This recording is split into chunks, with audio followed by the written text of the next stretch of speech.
AM790 and 104.7 FM KFGO. The names you know, the voices you trust. 270 is the Text Club, and that is sponsored by the Eye Consultants of North Dakota. Coming back to you right after this KFGO news.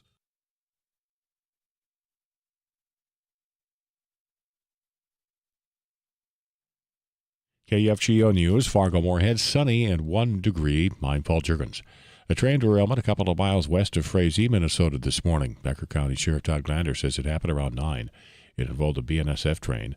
Glander says there were no injuries. He says crews were taking every precaution because of the potential that there was hazardous material on the freight train. The railroad says the train that left the tracks was carrying consumer products. The second train at the site was either moving or stopped. The Becker County Sheriff's Office and the Frazee Fire Department were among the agencies responding. An arrest has now been made in the deadly shooting of Deshaun Hill, a high school football player who was killed last week in North Minneapolis.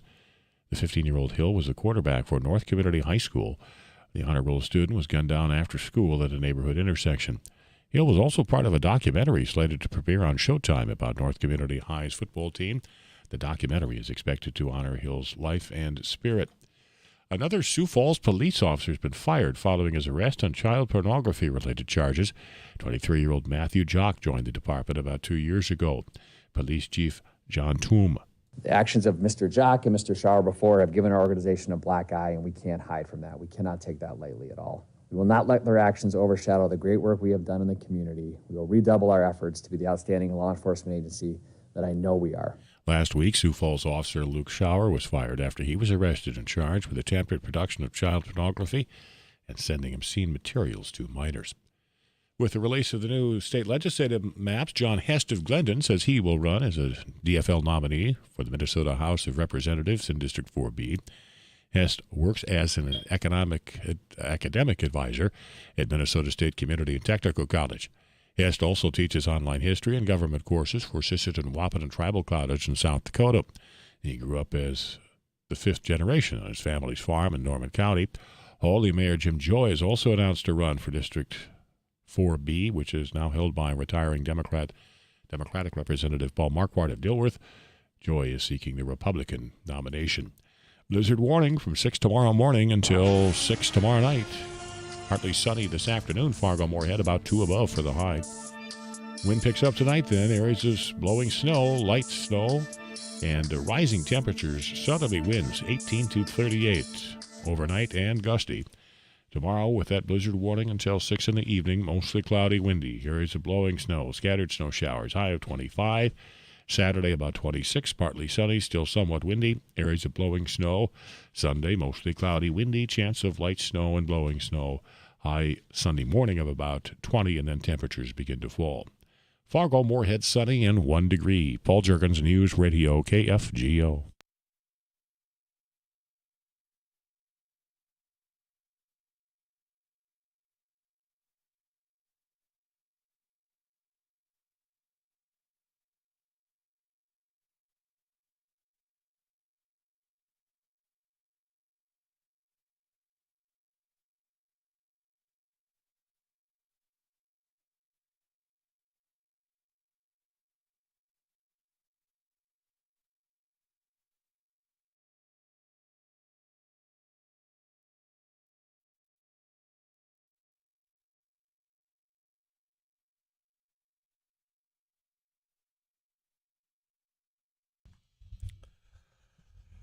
Well, wouldn't you know, we are so eager to get to the end of a work week, a Friday, and just within the last, I don't know, has it been an hour even?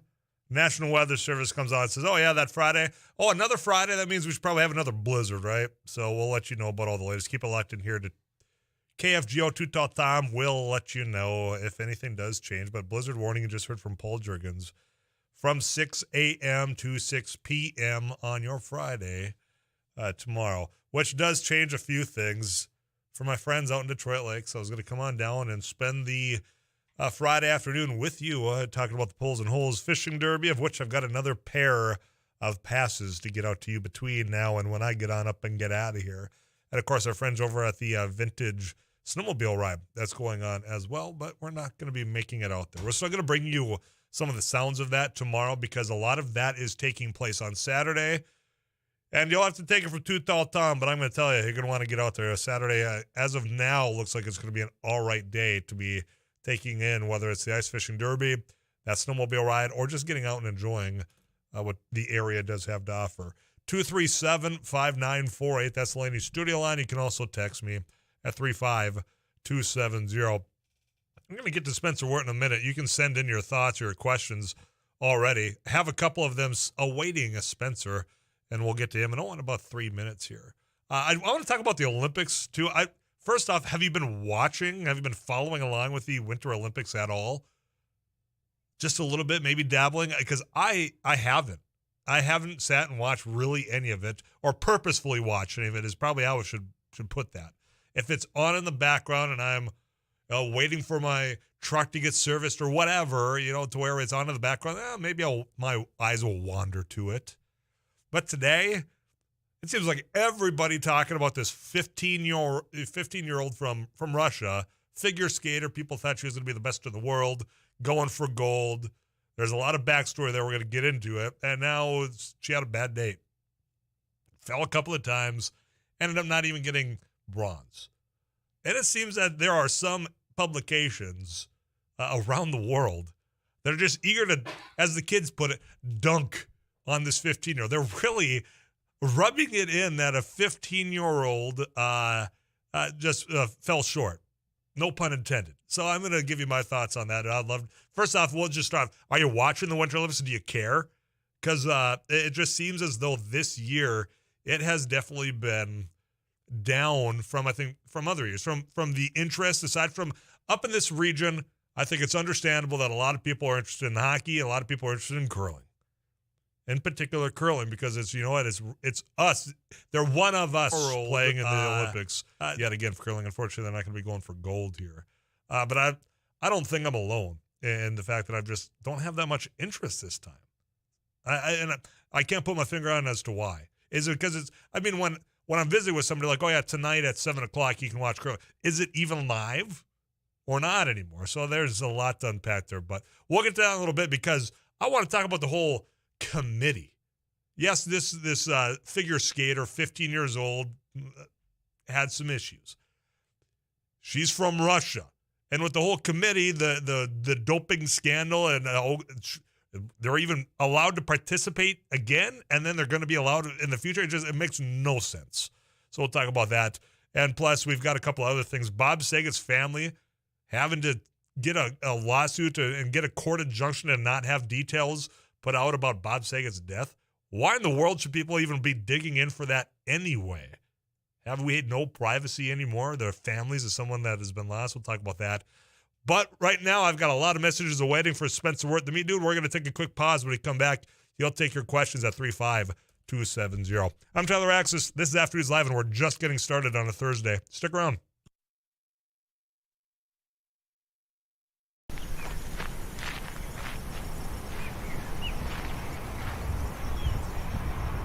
Halverson here with another Don News Radio. Hey, this is Abby Miller with the Derek Hansen, Couch Potato Radio. Did you see that from It Takes Two? Doug Miller with the morning crew this morning. Jerkins News Radio. Amy Eiler with It Takes Two. This is Jack Michaels, Voices Force. Too tall, Joel Heitkamp here on the Mighty Sarah Heinrich. Tyler Axis, your host. The Mighty 790 and 104.7 FM KFGO. The names you know, the voices you trust.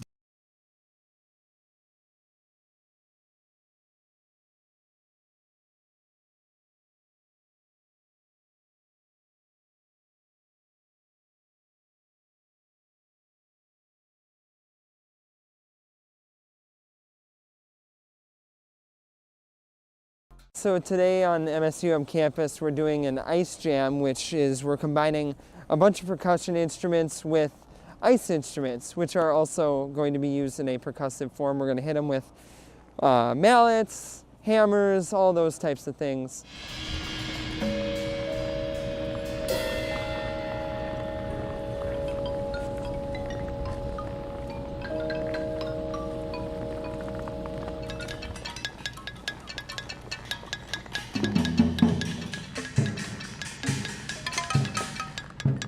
Today is all improv, so we're all just kind of working with ideas that we just kind of think of as we go, and we kind of play off each other, and it's fun to collaborate, but also have a sense of independence.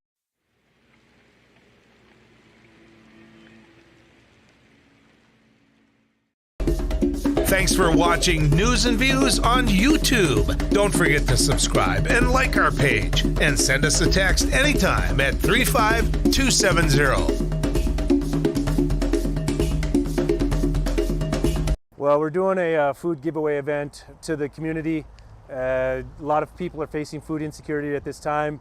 As we can tell, we had to start about an hour early because we just had so many people lined up. So as people come up and they need whatever they need, volunteers are taking care of it. It's all contactless, so nobody has to get out. Right. And just making sure whatever the greatest need. We're just giving the greatest good. When we're going until the food is out, as people are coming in, if they need 2 boxes and 2 gallons of milk, that's what we're giving. We don't want to leave anybody out. I was in the hospital, and I saw a flyer on the wall. And all the nurses were talking about taking people down there to get food and stuff. I got out last night. Got out of the hospital last night, and I said, man, I'm going to do this. When I came from Williston here, I lived on these streets for 3 years, caring. And that's what this is. Trying to take your questions, all things meat related, and get them answered for you for the meat dude, Spencer Wirt, our friend of the show here. Spence, how you doing, man? Good. How are you doing, Tyler? Doing well for a Thursday afternoon. I'm not enjoying the blizzard warning for yet another Friday. It's putting a damper on everybody's plans. I'm not sure if you're in that window that is going to have that blizzard warning. I hope you're not. But other than that, man, we've got a lot of questions waiting for you already. So should we get to it? Sure. Let's get after it. All right, let's get right to it, he said. All right, Tyler asked the meat dude, what part of the cow does a flat iron steak come from? So the flat iron is from the primal clod, which is the bottom half of the shoulder, essentially. The flat iron itself sits right on top of the shoulder blade.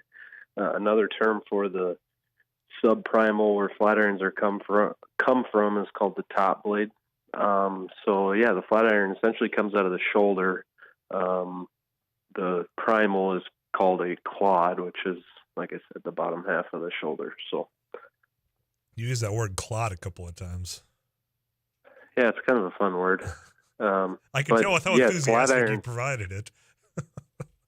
Flat irons are my favorite steak, hands down. If you go to a restaurant, retail store, whatever it is, and if you see flat iron sitting on the counter or on the menu and you've never had one before, order it because they are tender, flavorful. I mean, they hit all the check marks that you want in a steak, and they're awesome.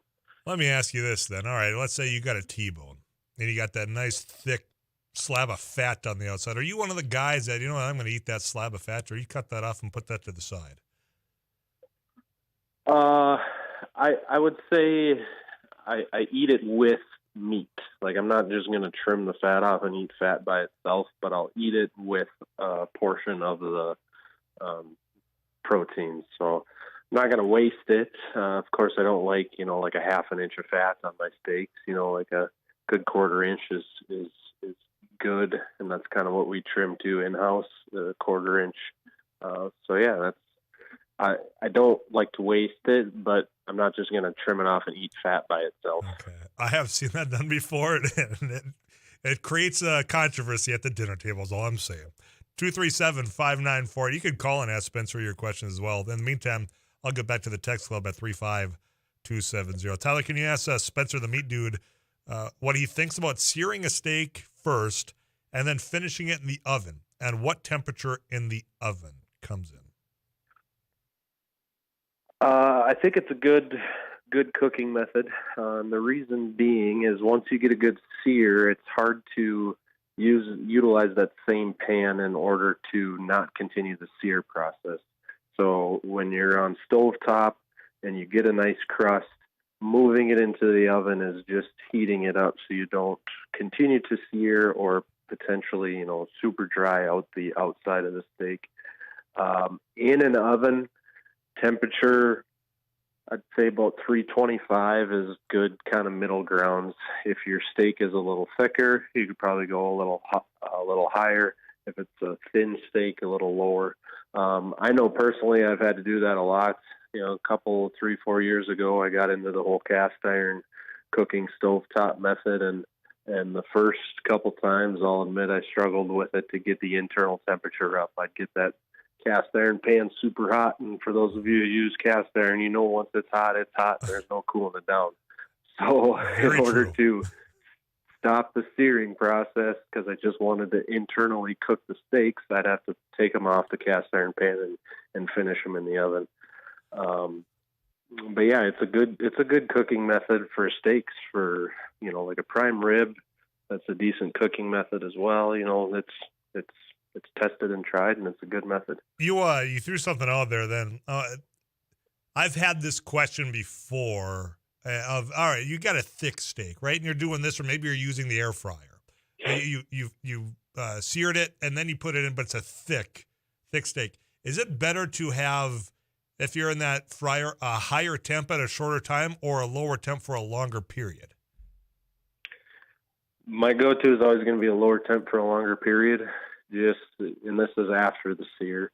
Lower temp for a longer period because, just playing it safe and monitoring the temperature is always my go-to, right? So if you're ramped up a little too high and you overcook it, well, then you're done. If you're low and slow, there's really no effect that it's going to have on the eating experience of the steak. You just have a little more control when you're cooking at a lower temperature for a longer time because you've already sealed the proteins. All you're doing is trying to get that inside up to your desired degree of doneness. So you might as well just let that process do its thing and not try to rush it too much.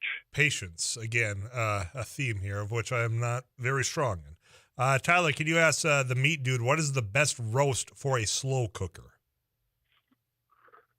If you're referring as a slow cooker just to like a crock pot, something that's high humidity cooking method, chuck roast is pretty much the only roast that I'll put into a crock pot. And a chuck roast is that signature shredded beef.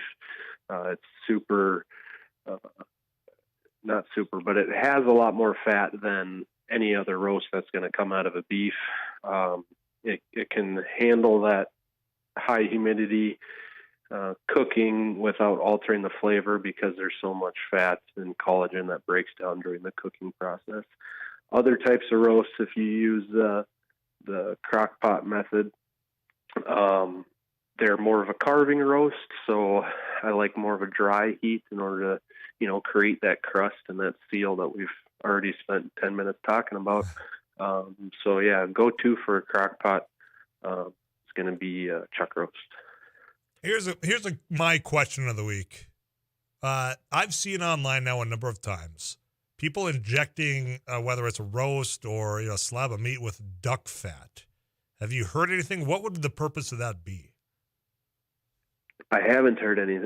I haven't seen and or heard of anybody doing that, but duck fat is super, super rich and flavorful. I do know that from having some duck prepared correctly and not just some mallard that somebody shot out in the field, like a legitimate duck. Are you calling those not legitimate, the ones that we go out there, we bundle up and we shoot ourselves? Game and Fish says that's legit. They're legitimate. Maybe that's the wrong word. They're just not going to be as flavorful as a duck that was raised for meat. Okay. But that fat is very, very very rich and very good. So injecting that into any type of roast would make sense. Okay, well, that caught my attention. I got one more question. I'll think for at least one more question. Tyler asked the meat dude, best way to cook a minute steak any other way than a crock pot for 24 hours?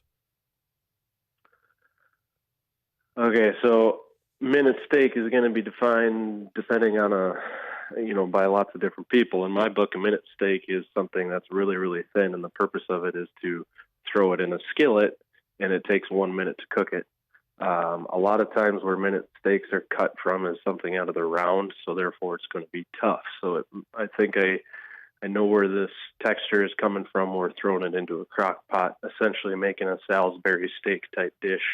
So if the minute steak that they're referring to is a round steak, and you're trying to create a tender meal out of it.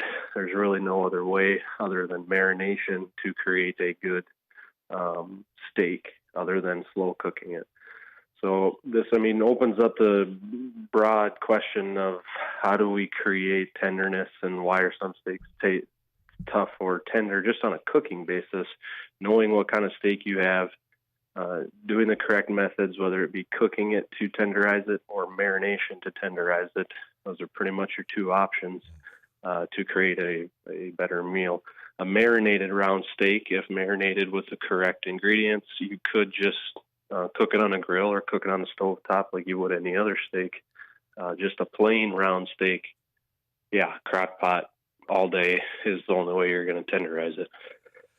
Well, I'm glad you were able to answer that question after insulting half of my listening audience. Take a listen to this one. So much for sharing my illegitimate Gadwall duck recipe. Sheesh, Spencer.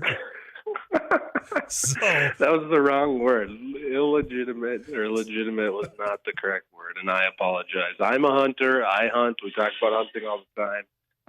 Just know that, a duck raised for meat is probably a better eating experience than something that you hunt.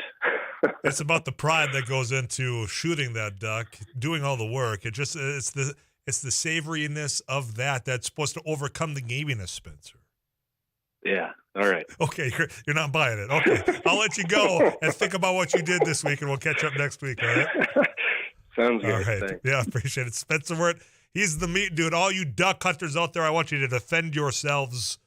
Tell me how and why your mallard, whatever it is, that you have shot and prepared yourself, what recipe you used, because I'm going to save them, and next week, at this time when Spencer comes back, we're going to teach him a lesson instead of him teaching us lessons on how to cook and prepare meats. When we come back after this, I want to talk about the Olympics. I haven't been watching a whole lot, but this whole teenage skater in Russia, they shouldn't have been playing. Let's break that down right after this.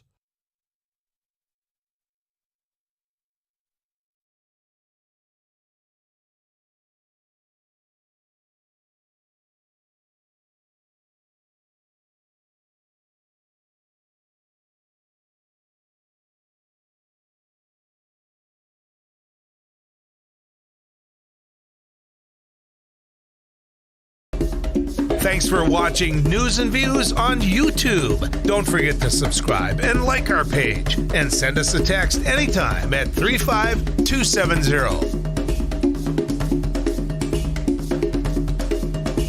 So today on MSUM campus, we're doing an ice jam, which is we're combining a bunch of percussion instruments with ice instruments, which are also going to be used in a percussive form. We're going to hit them with mallets, hammers, all those types of things.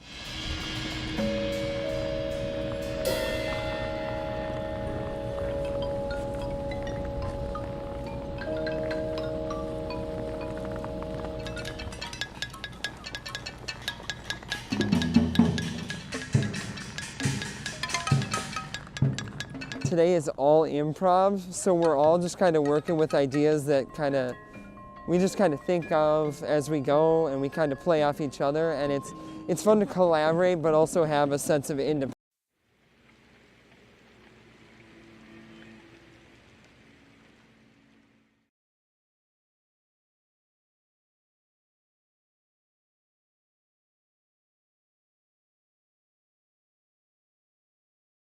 Well, we're doing a food giveaway event to the community. A lot of people are facing food insecurity at this time. As we can tell, we had to start about an hour early because we just had so many people lined up. So as people come up and they need whatever they need, volunteers are taking care of it. It's all contactless, so nobody has to get out. Right. And just making sure whatever the greatest need. We're just giving the greatest good. When we're going until the food is out. As people are coming in, if they need 2 boxes and 2 gallons of milk, that's what we're giving. We don't want to leave anybody out. I was in the hospital, and I saw a flyer on the wall. And all the nurses were talking about taking people down there to get food and stuff. I got out last night. Got out of the hospital last night, and I said... BNSF Railroad and the Becker County Sheriff's Office are investigating a train derailment a couple of miles west of Frazee, Minnesota. Sheriff Todd Glander says it happened at around 9 this morning. It isn't clear whether there was a collision between 2 trains. As soon as emergency responders got here, they could obviously see that there were several cars derailed. There's no injuries. There was an eastbound train for sure that was moving. We don't know if the other train, the one on the other track, was moving or parked. Both trains were affected by that. Glander says precautions were taken until it was determined that there were no hazardous materials on either train. BNSF says the eastbound freight train that initially derailed was carrying consumer products. 1 degree, this is KFGO News.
One degree, this is KFGO News. U.S. and NATO officials continue to warn that despite Russia's claims of a drawdown, the likelihood of a Ukraine invasion remains very high. U.S. Senator Tina Smith. The Biden administration has made clear that a diplomatic path remains open, but Russia must de-escalate. They are not doing that. In fact, there's intelligence data which shows that, in fact, they're still moving troops towards the front with Ukraine. Smith says there seems to be consensus on the Biden administration's strategy. The United States is united not only with our NATO allies in Europe, but also Democrats and Republicans here in Congress are united behind this strategy as we stand up to their aggression. With the release of the new legislative maps, John Hast of Glendon says he will run as for the Democratic nominee for the Minnesota House of Representatives in District 4B. Hess works as an academic advisor at Minnesota State Community and Technical College. Hess also teaches online history and government courses for Sisseton Wahpeton Tribal College in South Dakota. Ollie Mayor Jim Joy has also announced a run for House District 4B, which is now held by retiring Democratic Representative Paul Marquardt of Dilworth. Joy will seek the Republican nomination. Becker County Commissioners have approved a conditional use permit to allow gravel mining on several properties in Toad Lake Township east of Detroit Lakes. Jeremy Howard had asked to mine gravel on 2 properties along Highway 39. Several residents are opposed to the plan and concerned about their property values, noise, dust, safety, and their health. Commissioners floated the idea of tabling that decision until spring, but it was voted down. Commissioners decided to approve the permit with some conditions. South Dakota won't be switching to single license plates anytime soon. The Senate Transportation Committee has rejected a proposal for a rear-only plate for passenger cars, vans, and pickups. A Republican senator says some of his constituents asked for the change. One person who testified in favor of the change says newer vehicles are more aerodynamic with rounded fronts that have fewer places for mounting license plates. He says manufacturers will often provide only rear mounts for plates. The committee voted 5-1 to defeat that bill. Both North Dakota and Minnesota also require 2 license plates. Blizzard warning from 6 tomorrow morning until 6 tomorrow evening. That's an update from the National Weather Service. KFGO meteorologist Tom Shavatsi is expecting no trouble this afternoon. Partly sunny, high of about 2 degrees. Wind picks up tonight and overnight, becoming windy. Areas of blowing snow developing. Chance of light snow, temperatures rising. Southerly winds 18 to 38 and gusty. Will remain windy throughout the day tomorrow. Mostly cloudy, windy. Areas of blowing snow, scattered snow showers. High of about 25, and then temps steady or slowly falling. Tomorrow, northwest wind eventually 20 to 45 miles an hour and gusty. Saturday, blowing snow, partly sunny, still windy, and 26. Fargo-Moorhead, mostly sunny, it's 1. Paul Jurgens, News Radio, KFGO.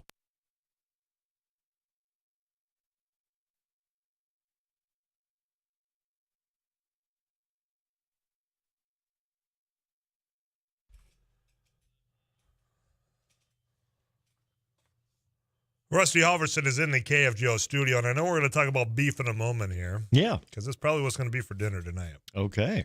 You ever shot a duck before? Yes, I have. Have you eaten said duck? Yes, I have. Did you enjoy eating the duck that you shot? Oh, there's a lot of pride in shooting that duck and eating it.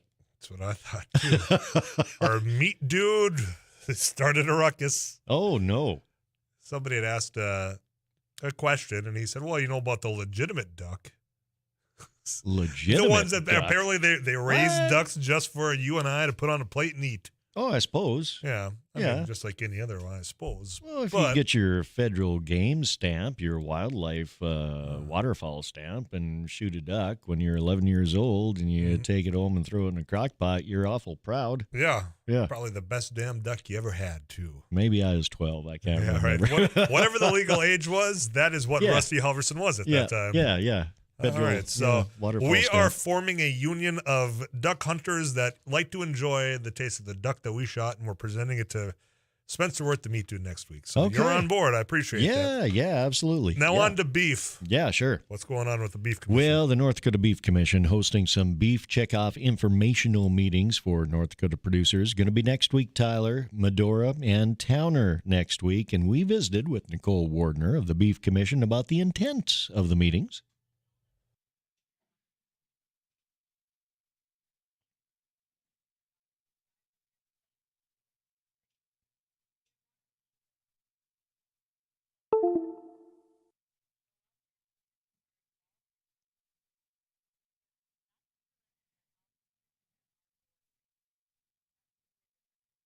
Now, the North Dakota Beef Commission hosting these meetings in Medora, Monday, North Dakota Cowboy Hall of Fame, and also at Gallows Hall in Towner. That's going to be on Tuesday. They're in the evening, later in the day, and no cost to attend. But if you would pre-register, that'd be good, and you can do so at ndbeef.org, or you can just go to the KFGO website, look for the story, and click right on the link. Just a couple of clicks away if you go to KFGO. Yep. It's nice to have a head count. So if you are thinking about going to one of these, please go and do that RSVP. It's free. You don't have to worry about, hey, they're going to take my card information. Towner. Boy, It's been a while since I've been up in Towner. I bet you I know a couple of the fellas that are going to be going to this little meeting here. We're going to follow up on this story. Oh, are you? Oh, yeah. I enjoy that. Yeah. Okay. Wow, I can't wait to learn more. Yeah. Especially from the folk up in Towner. Yep. One of those folk, I brought up Dakota beer the other day. Dakota beer. Dakota beer, brewed out of Bismarck for like 2 years. Apparently people said, yeah, it tastes terrible. Really?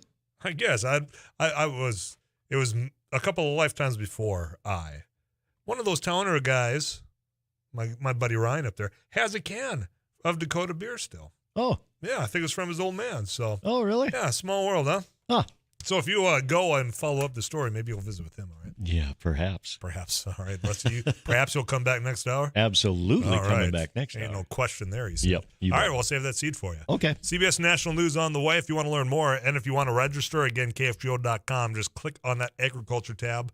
National headlines, you're going to hear probably about Russia, Ukraine. Things seem to be escalating again. Of course, I'm shocked, I tell you, just stunned that we couldn't take Russia at their word. But hey, well, we're going to send some troops home when they were doing quite the opposite.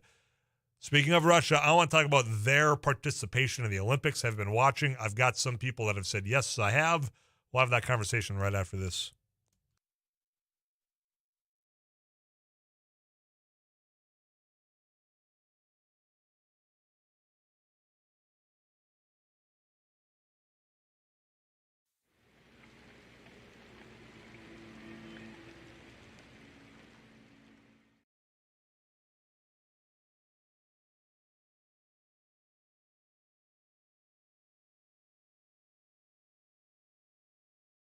Well, we're doing a food giveaway event to the community.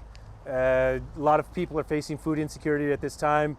As we can tell, we had to start about an hour early because we just had so many people lined up. So as people come up and they need whatever they need, volunteers are taking care of it. It's all contactless, so nobody has to get out. Right. And just making sure whatever the greatest need. We're just getting the greatest good. When we're going until the food is out.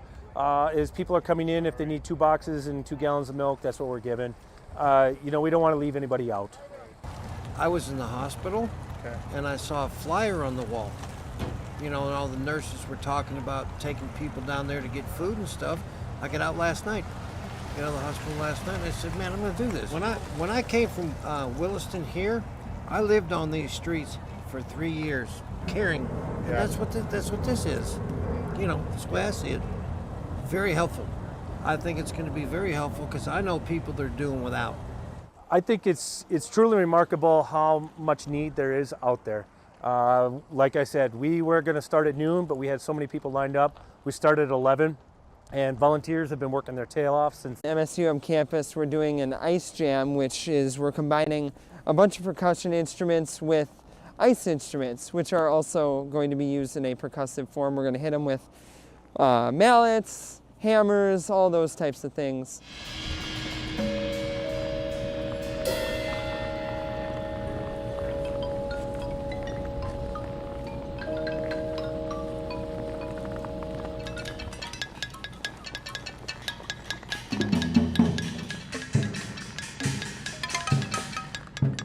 Today is all improv, so we're all just kind of working with ideas that we just kind of think of as we go, and we kind of play off each other, and it's fun to collaborate but also have a sense of independence.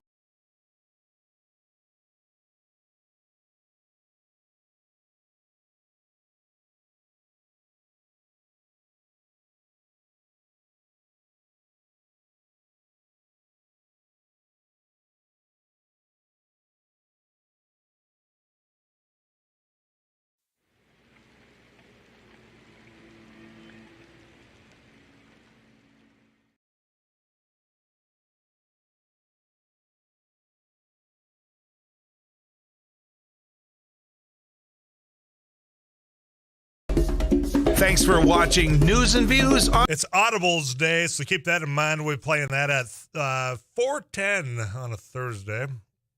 All the usual players, I do believe, are back in the building, so we'll have that today instead of Friday, as we did last week. Speaking of competitions, that's our weekly competition. There is the global competition that we call the Olympics going on right now. Kiers have been watching. I haven't heard as much excitement about it as compared to other years. But what's got everybody excited today is this. You got Kamala Valivia, if I'm pronouncing that wrong. I'm sure you're stunned. But she took fourth, and she is the Russian figure skater that was 15 years old. A lot of people thought that she was the greatest in the world, was undoubtedly going to win gold. She didn't. She took fourth. She had a bad showing today. But let's start off just with Russia, because if you remember, they had they were banned from competing in the Olympics. They got banned because the international sports competitions that are the Olympics, they had the World Anti-Drug or Anti-Doping Agency banned them. Said, look, you're shooting up steroids, all these things that have been banned substances from athletes, so you cannot participate.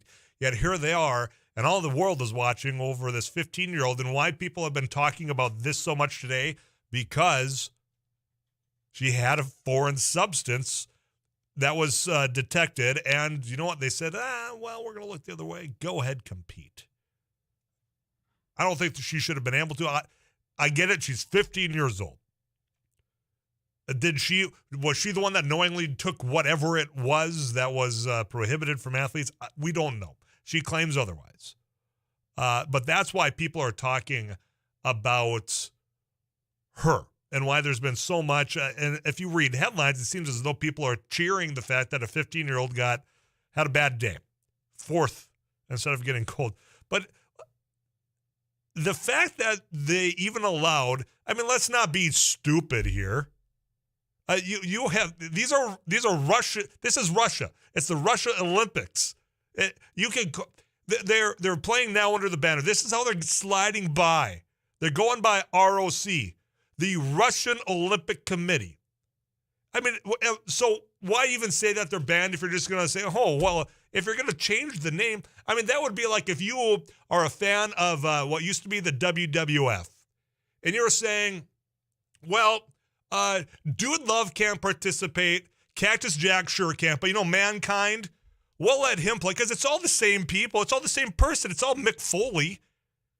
And that's what this is right now with these athletes from Russia. It's all the Russia Olympic team, but it's just they change it to a committee. And this is supposed to be just figured as, hey, no big deal. We'll just let them play. It's nonsense. None of their athletes should be allowed to be at the Olympics, period. But here they are. And that is why I think this 15-year-old, given these circumstances, is why the spotlight's on her. Because one, she shouldn't probably be there in the first place because they were supposed to be banned. And the reason that they were banned in the first place, she was caught doing some of that as well. Now, whether it was her trainers, an accident, they claim it was that she took a drink of water was shared with her grandpa and there was some heart medication in it or some other wild story like that. But the committee let her participate. But the whole fact that she's 15 and that the Olympics put her in this position for the entire world that's not Russia to be celebrating her loss, do you feel any empathy for her because she's 15? Instantly started crying afterwards. I mean, she had a bad day. Do you feel bad for her is my question for you. You can answer that at 35270 or call into the Laney studio line at 237-594. As I said, I haven't been watching, but this is what a lot of people are talking about today, about this. Do you say poor 15-year-old girl? I don't know. Because, again, for me, you got to fault the Olympics for even allowing them to participate, knowing that it is the same as what they banned earlier and what they just turning the blind eye. It just seems completely idiotic. I'm going to get to the text club here. Tyler, I'm enthusiastically watching the Olympic competitions. The only things I am skipping are opening and closing ceremonies. What these athletes are able to do is amazing. I can't argue that. What they're doing is completely amazing. And it's just my opinion after watching all that has been offered on the Russian skater that she either chose to or was ordered to sacrifice herself and purposely sabotage her final performance. See, now I know that's your opinion. It's speculation, but the fact that the Olympics came out, banned them, and then turned around and said, okay, well, if you just change the banner that your athletes are walking under, then I'm going to let you play. I mean, if you're going to have something as silly as that, it's not far-fetched to go with the speculation that you just laid out. Now, as far as these being what they are doing, athletes being amazing, we can all agree on that. That's why I think there's some people that every year that you have an Olympics come up, you've got people saying, could you put an average Joe out there just to see what an average dude would do during the luge? I mean, if you put an average, I don't mean to break down on curling, but curling certainly seems like an average Joe type Winter Olympic. I mean, that's a couple of buddies and gals getting together with friends. You're having a cold one and throwing a stone down ice. I'm not much of an athlete anymore. I could get into that. Not anywhere near the level of skill there's. But, I mean, do you think about the figure skating and the way they're able to contort themselves? Some of it seems physically impossible. Yet they're doing it on a little razor blade on hard, cold ice. I mean, it is amazing. But the fact that you've got were supposed to be rules, and then you just look the other way from this committee, it's just silly. I do want to ask you, though, what's the most unusual Olympic sport you've seen? Because if somebody can explain how you go from just the luge to now there's a double luge, what does that do? It looks really uncomfortable. Explain some of that to me while you're listening to Too Tall Tom Schmancy's forecast. We're getting more messages in at 35270. You can also call the Laney studio line at 237-5948. Do you feel sorry for a 15-year-old? Because in my opinion, you should be more upset that the fact that the Olympic Committee even let that entire Russian athletic group participate. They should have never been able to have been entered into the Olympics. We'll wrap that up right after this weather update. Of course, we've got an update here. Too Tall Tom's got the latest for you. Tomorrow, not going to be fun. Listen to him about that, and we'll wrap up the first hour of Afternoons Live next. Well, we're doing a food giveaway event to the community. A lot of people are facing food insecurity at this time. As we can tell, we had to start about an hour early because we just had so many people lined up. So as people come up and they need whatever they need, volunteers are taking care of it. It's all contactless, so nobody has to get out. and just making sure whatever the greatest need. We're just getting the greatest good. When we're going until the food is out, as people are coming in, if they need 2 boxes and 2 gallons of milk, that's what we're giving. We don't want to leave anybody out. I was in the hospital, and I saw a flyer on the wall. And all the nurses were talking about taking people down there to get food and stuff. I got out last night, the hospital last night, and I said, man, I'm going to do this. When I came from Williston here, I lived on these streets for 3 years, caring. And that's what this is. That's the way I see it. Very helpful. I think it's going to be very helpful because I know people that are doing without. I think it's truly remarkable how much need there is out there.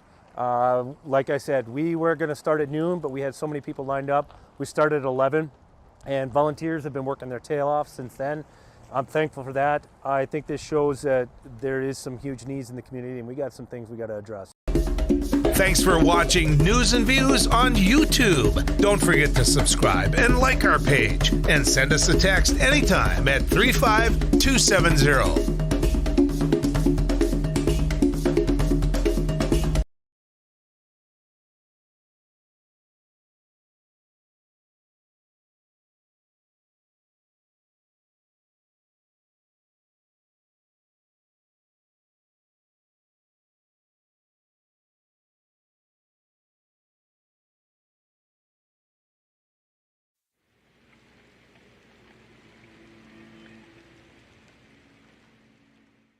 So today on MSUM campus, we're doing an ice jam, which is we're combining a bunch of percussion instruments with ice instruments, which are also going to be used in a percussive form. We're going to hit them with mallets, hammers, all those types of things.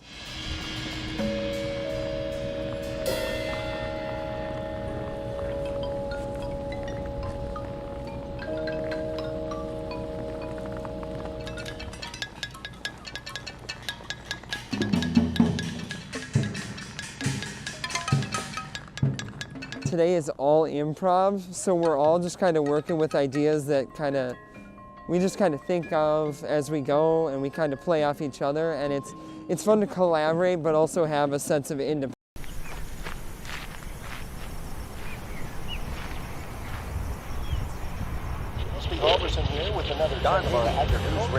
Hey, this is Abby Miller with the Dear Mighty Kansas 790. Couch Potato Radio. Did you see that? It Takes Two. Doug here with the morning crew this morning. News Radio. Katie Eiler with It Takes Two. This is Jack Michaels, Voices Force. Too tall. Joel Heitkamp here on the Mighty Sarah Heinrich. Tyler Axis, your host. The Mighty 790 and 104.7 FM KFGO. The names you know, the voices you trust.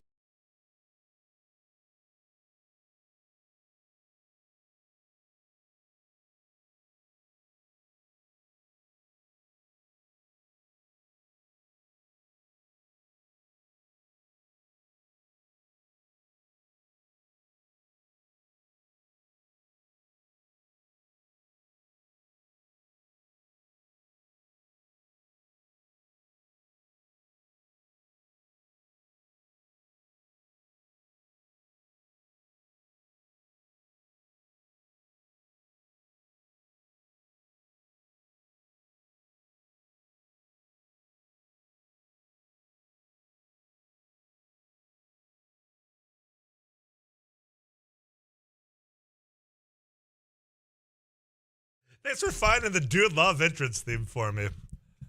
I got you. Yeah, Mick Foley played Dude Love, Cactus Jack, and I had forgotten about Dude Love. Oh no, how could you? I saw a picture. Yeah, the tie-dye. So you've got Mick Foley playing all those characters, and that is the Russian Olympic Committee. It's just Russia underneath a different tie-dye shirt. Yeah, is what it is. We're not stupid. But the Olympic Committee went, okay, well, I know we banned Russia, but put on that tie-dye shirt. We'll pretend you're somebody else. That's exactly what they're doing. Tyler, the Olympic Committee got a big enough bribe, not the first time, and it just taints the whole event. I mean, doesn't it?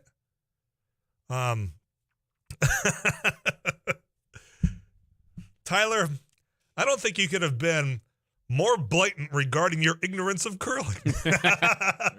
Yes. But hear me out here. I mean, they are Olympians. They are athletes. They are very good at curling. But when I say, hey, It's kind of that beer drinking sport. Think about, have you ever watched competitive darts? I mean, these guys and girls are really good.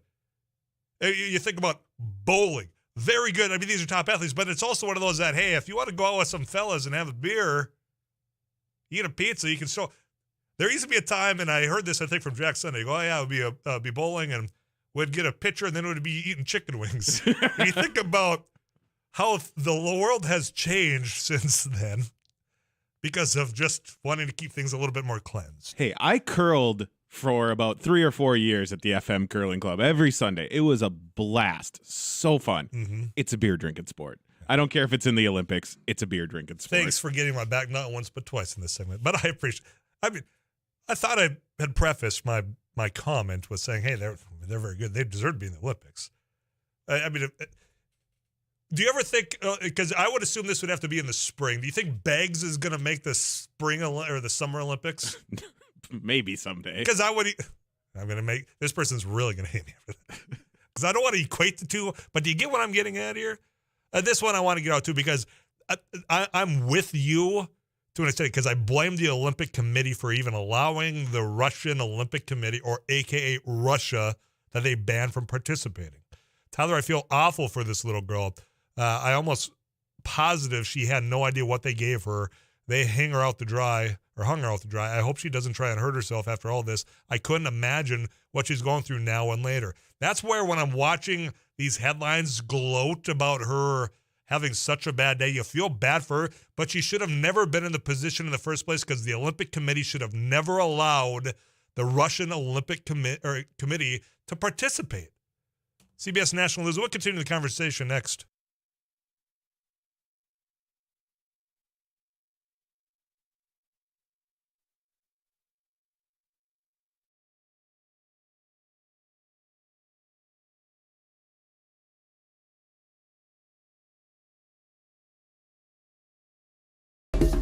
Thanks for watching News and Views on YouTube. Don't forget to subscribe and like our page. And send us a text anytime at 35270.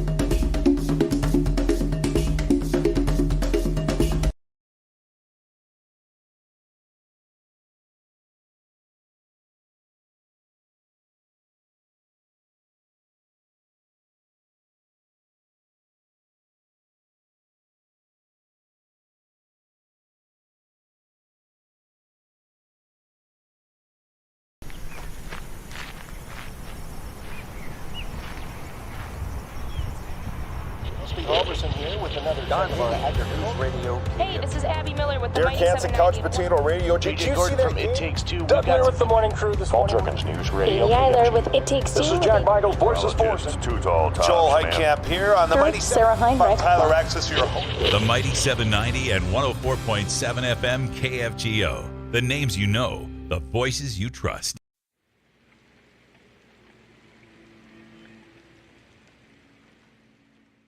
Well, we're doing a food giveaway event to the community.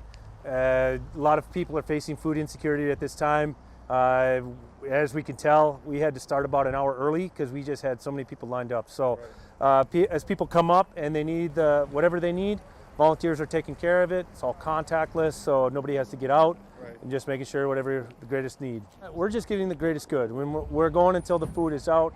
As people are coming in, if they need 2 boxes and 2 gallons of milk, that's what we're giving. We don't want to leave anybody out. I was in the hospital, and I saw a flyer on the wall. And all the nurses were talking about taking people down there to get food and stuff. I got out last night, the hospital last night, and I said, man, I'm going to do this. When I came from Williston here, I lived on these streets for 3 years, caring. And that's what this is. That's the way I see it. Very helpful. I think it's going to be very helpful because I know people that are doing without. I think it's truly remarkable how much need there is out there. Like I said, we were going to start at noon, but we had so many people lined up. We started at 11, and volunteers have been working their tail off since then. I'm thankful for that. I think this shows that there is some huge needs in the community, and we got some things we got to address. So today on MSUM campus, we're doing an ice jam, which is we're combining a bunch of percussion instruments with ice instruments, which are also going to be used in a percussive form. We're going to hit them with mallets, hammers, all those types of things.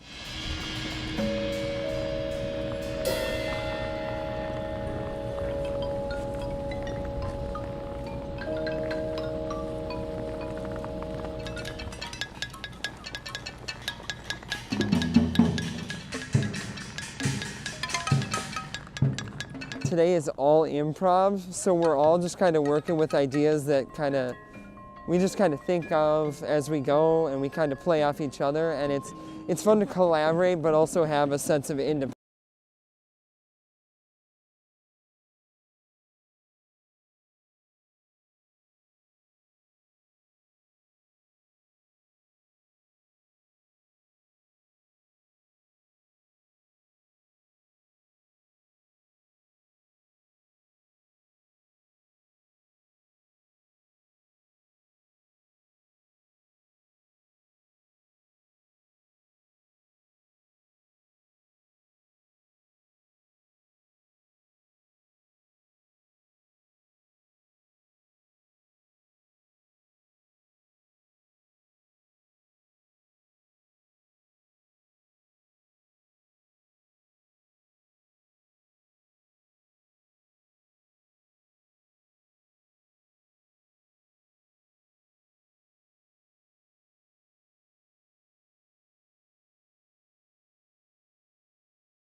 Why Green Day? Well, I'll get to that. It's 3:05 on a Thursday, and here's what's going on today. It's Billy Joe Armstrong. He turned 50 years old today. He's the lead singer of Green Day. So happy birthday, Billy Joe Armstrong. Also, earlier today, it was one of those dates where people that are fans of baseball are kind of holding their breath. Are they going to? The MLB and the Major League Baseball Players Association got together to negotiate. Yeah, it lasted 15 minutes. I don't think a whole lot got settled in a 15-minute conversation between the two, so here we sit. Also, did you see this? L.A., the Rams had their parade, their celebration. I mean, you could judge the attendance based on, I don't know, what happened out in Philadelphia or even in Kansas City. Not a whole lot of people, but there was photographers, and Matthew Stafford and a photographer. Boy, if you've seen the video of this woman that had fallen off the stage and the fact that Matthew Stafford saw her and basically did the, well, I'm out of here, and walked away from her, the reporting is that photographer actually like hurt her back. So it's not a good look for Matthew Stafford just to walk away as somebody had fallen down. I'm going to continue this conversation. I got more messages about the Olympics, my thoughts on that, your response to my thoughts right after this KFGO News.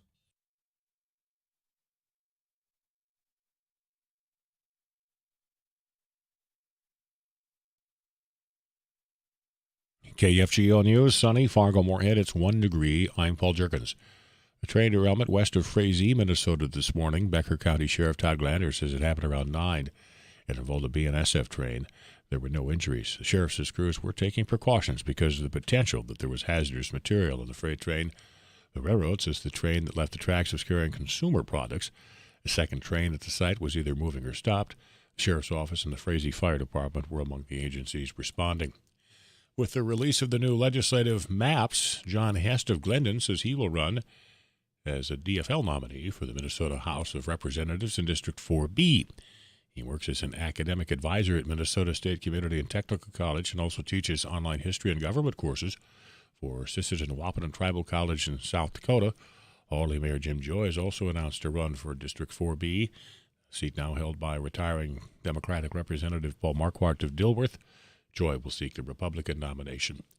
South Dakota Governor Kristi Noem is endorsing former Attorney General Marty Jackley, her one-time political rival, as he campaigns to unseat the current Republican Attorney General.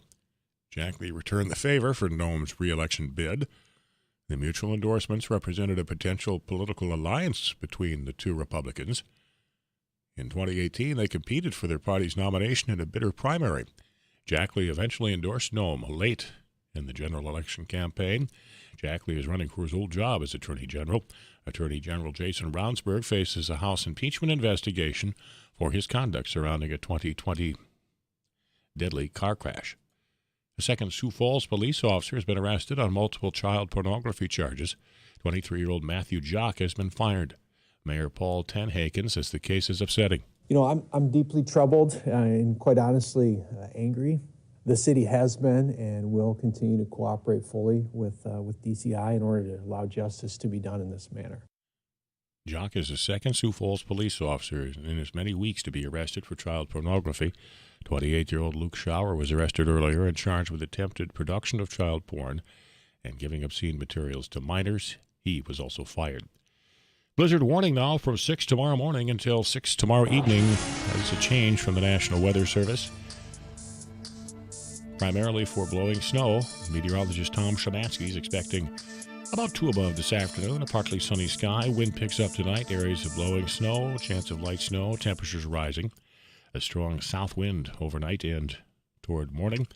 Mostly cloudy and windy tomorrow, areas of blowing snow, scattered snow showers. We'll see a high of about 25, and then steady or slowly falling temperatures. Eventually wind out of the northwest tomorrow at 20 to 45 and gusty. Saturday, still areas of blowing snow, partly sunny, windy, 26. Mostly cloudy, windy for Sunday. Some blowing snow and a chance of light snow, high of 20.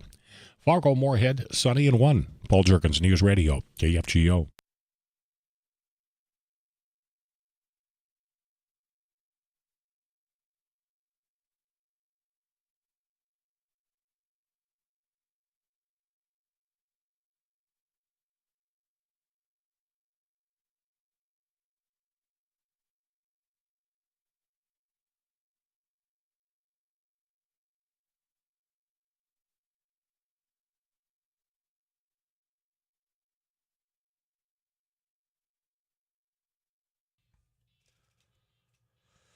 Coming up this hour, we're going to head on to part of our North Country, Devil's Lake, North Dakota, visit with Tanner Cherney and get you all the latest ice fishing. You want to book your trip spring, summer, all that is now is the time if you want any guided services to start booking those. And he'll be able to tell you about how you can do that in just a little bit. I want to thank everybody for the messages about the my commentary on the Olympics. This 15-year-old girl shouldn't have been in this position. I'm tying a bow on my thoughts for just joining us. The one that everyone from Russia is Valieva, and I apologize again if I'm getting the name wrong. It shows you that I haven't been paying attention to this Winter Olympics. But feel bad for her because everybody's pretty well gloating that she got fourth from Russia. They should have never been able to participate in the first place by their own standards, yet they look the other way. I want to switch gears here for just a little bit. Something that frustrated me yesterday, and I'm not one that really follows a whole lot of celebrity news gossip. That's just not necessarily important to me. But this one just is distasteful. We all know that Bob Saget passed away. 65, was found dead in a hotel room in Orlando, Florida. I think that was last month. I don't remember if it was 3 weeks ago. It was quite recent. Well, the report comes out that he most likely died it was an accident, falling backwards, striking his head. Yet yesterday there had to be a Florida judge grant a temporary injunction blocking the release of additional records related to his death investigation. And that was brought on by his family, saying, we don't want people to be snooping around Bob Saget's records. And me, I'm just wondering, why in the world should this even have to be necessary? And what is it that people just want to, I got to know more? I mean, it was America's dad. It was Danny Tanner. I got to know more than the fact that we've got told it was an accidental death, that he struck his head. What more do people need than that? Because you think about him as a real person with a real family, that then if this gets released and you know that TMZ or whatever publication that just every step and every breath a celebrity takes, they're going to report on it. Why? And when I read into some of the reasoning here, they say, well, it's the public's right to know. Does the public have a right to know? Should the public have a right to know more than just the simple cause of death? I don't care if it's Bob Saget. I don't care if it's somebody in a town of 50 that's listening to me right now. It just seems this urge that people need to know has gone a little far when you have to have a family put an injunction into a court saying, please prevent the release of more details that could include photos, that could include video, that could include all these other graphic depictions of our father, our husband, from getting out there. I mean, why would somebody want to do this to a family? Celebrity or not, it's just distasteful. I mean, picture yourself in whatever community, in particular in a small town, because everybody does know everybody. And word travels about, some tragedies, but you got that rallying around, we're going to take care of the family. Now imagine there's somebody in that community that decides, I want to know more, so I'm going to go to the county, whatever office, records office, and I'm going to dig up some more. And then that weekly paper that we all come to rely on for knowing who went to whose house just to have coffee, we're going to have that released. So putting that family, your neighbor, through that. I mean, there's no right for the public to know more than what was already out. Do you think that the public has a right to know more than just what was released for the accidental cause of death? Why do you need to have photos along with this? The fact that the family had to take a time, get an attorney, and put this into court, just preventing this, and this is just a temporary thing from all accounts that I understand, that they're not wanting to relive the trauma of losing somebody all over again and watching it play out all over again on such a global scale. So that's on that side of it. But you can picture, as I just said, in that small town, in that weekly paper, and playing it out, even if it's just that once. Why? Does the public have a right to know? I don't think so. Why do you want to know? That's my question. 237-5948. That's Lenny's studio line. You can also text into the Eye Consultants of North Dakota text club 35270. Tyler, Dale Earnhardt, autopsy privacy. Thank you. I think that what you brought up right there of the Dale Earnhardt autopsy, that was sheltered from the public view, and I wouldn't be surprised. I think if I was reading correctly, that the Bob Saget family used that moment and used that privacy clause to prevent this from going forward as of now. Tyler, what difference does any of this really make? I don't know. That's why do people want to just know a little bit more? Let's just peel back another layer. What makes you feel good about that? Why do you need to know? Why do you have to put the family through this to where they've already gone to court to try to prevent it? It makes no sense.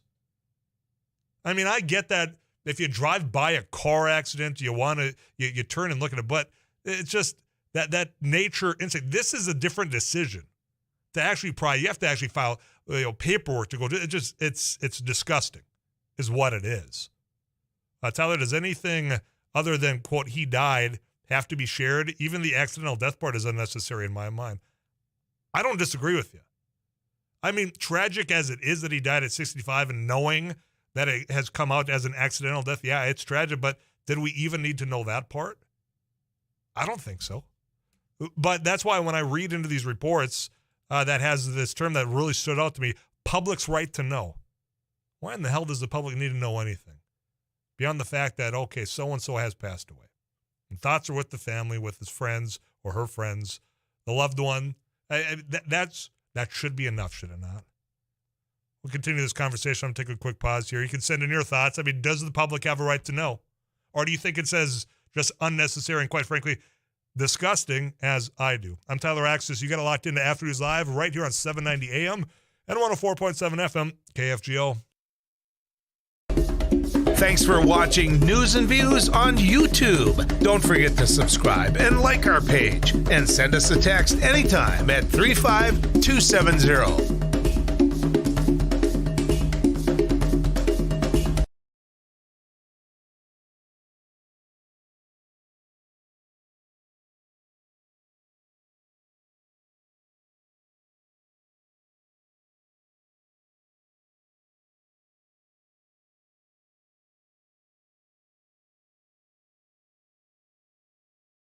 So today on MSUM campus, we're doing an ice jam, which is we're combining a bunch of percussion instruments with ice instruments, which are also going to be used in a percussive form. We're going to hit them with mallets, hammers, all those types of things.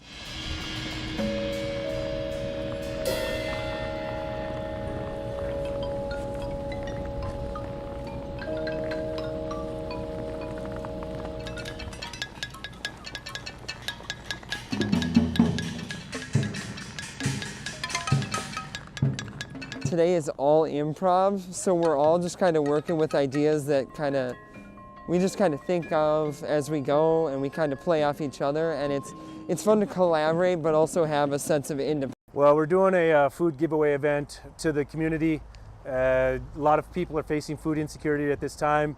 As we can tell, we had to start about an hour early because we just had so many people lined up. So as people come up and they need whatever they need, volunteers are taking care of it. It's all contactless, so nobody has to get out. Right. And just making sure whatever the greatest need. We're just getting the greatest good. When we're going until the food is out.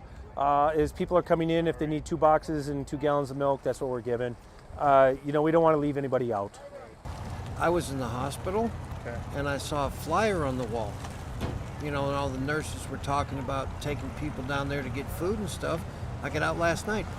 Got out of the hospital last night, and I said, man, I'm going to do this. When I came from Williston here, I lived on these streets for 3 years, caring. And that's what this is. That's the way I see it. Very helpful. I think it's going to be very helpful because I know people that are doing without. I think it's truly remarkable how much need there is out there. Like I said, we were going to start at noon, but we had so many people lined up. We started at 11. And volunteers have been working their tail off since then. I'm thankful for that. I think this shows that there is some huge needs in the community, and we got some things we got to address.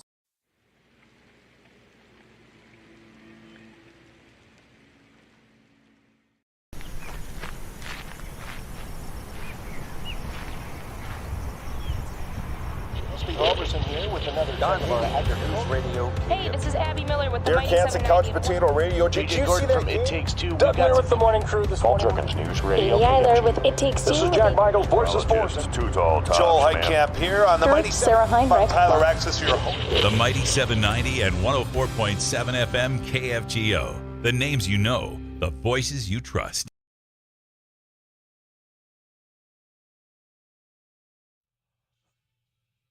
All right, so I was being a smart, well, you know what, like usual, but in particular when it comes to Major League Baseball and the Players Association, they met for 15 minutes and they said, well, let's not waste each other's time.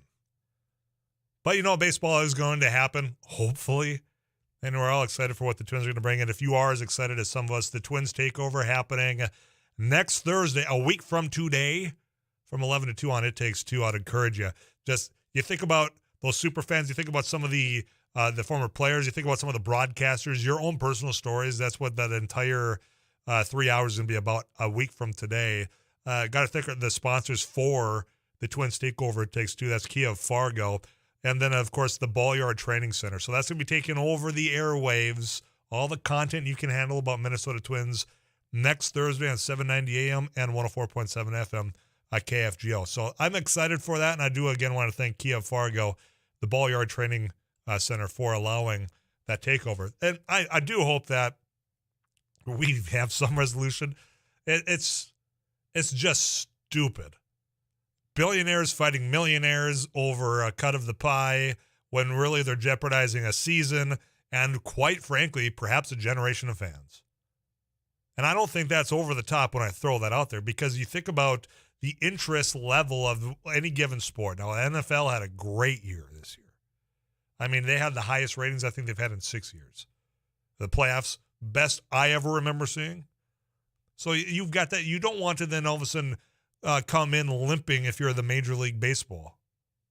To where, we're going to play, but it's going to come away later. And for us, as we're looking down the barrel of another blizzard warning starting tomorrow, pitchers and catchers are already supposed to have been reported.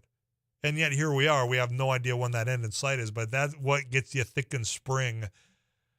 And here we are. No progress there. So anyway, with that doom and gloom, we'll cheer you up if you're listening to It Takes Two next Thursday. This question, and let me preface it by saying I have no idea the intent or the tone, because like many of you, if you've sent a text message to a friend, a significant other, you can't really get the emotion behind it or the tone. So if I go off on this text and you didn't mean it in that way, maybe I apologize. But what in the world does this have to do with anything? If you're just joining us, Bob Saget was the topic, because the family had to go and get a judge to block the release of any further information regarding his death, which I think is quite frankly disgusting and unnecessary. But such is the culture of which we live in. Everybody wants to learn a little bit more, especially if you're a celebrity. But Tyler, hadn't he just got a COVID booster shot? What does that have to do with anything, is my question. Even if he did or did not, it's got nothing to do with the cause of death, according to the coroner. Explain to me why it would matter whether he had a COVID booster shot or not. That goes into the whole, my comments earlier. Why do people need to know a little bit more in a situation like this? Now, people don't, if you're going to be said, well, why do people need to know a vaccination status at all? This is an entirely different situation than that. This is about somebody who died. And somebody who died because of an accidental fall that hurt his head. And that would have nothing to do with any of this. But again, I just come back to the fact when you've got privacy rights, right? And shouldn't that outweigh the public interest in disclosing, or the public's right to know? That got me so riled up in this conversation, because I don't think the public has a right to know any more than what has already been released. And I hope it was approved by the family of what was put out there. But the privacy rights of that individual, I don't care if it's Bob Saget or your uncle or your neighbor in any town, listen to me, should outweigh any public interest to disclose this type of sensitive information that this judge had to say, this is off limits for now. I mean, in what world does anyone need to know more? That's where I'm at. I hope that this stays for all of eternity, that nothing more comes out, because nothing more needs to come out. We know that Bob Saget tragically died of an accident. That's the end of the story. And I hope that does stay the end, of that this judge doesn't come out any further. Tyler, information about whether someone has a booster shot or not, it directly impacts the health and well-being of the people around them. The death of Bob Saget does not directly affect the health of others. That is the difference. That was a dumb question by that texter. Oh, and I think you echoed what I had said, that the situations are entirely different. I mean, to have this individual that's deceased and ask that question, well, what does it matter one way or another? 237-5948, Laney Studio Line. And, of course, the Ad Consultants of North Dakota Text Club is at 35270. We're going to check in with Rusty Halverson after we check in with Paul Jerkins in that KFGO News Center, see what he's been cooking up. We've got Tanner Cherney.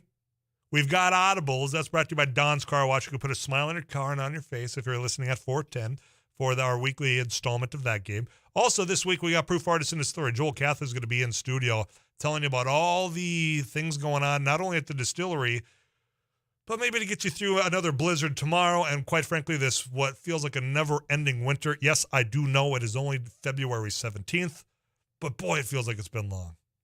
And I'm afraid it's going to continue to be long as we await. But he'll give you some of the insight to maybe shorten it up in your mind a little bit with all the great award-winning gins and whiskeys and vodkas that they put together down there. Also, you know what? I'm going to do this right now. You want to go to the Poles and Holes, the fishing derby? I've got the final pair of passes. That's in Detroit Lakes this Saturday. If you are caller number 5 to 237-5948, these Poles and Holes passes that just go right on your coat, they're yours. Caller 5, 237-5948. I'm Tyler Axis. You are listening to Afternoons Live. Stay with us.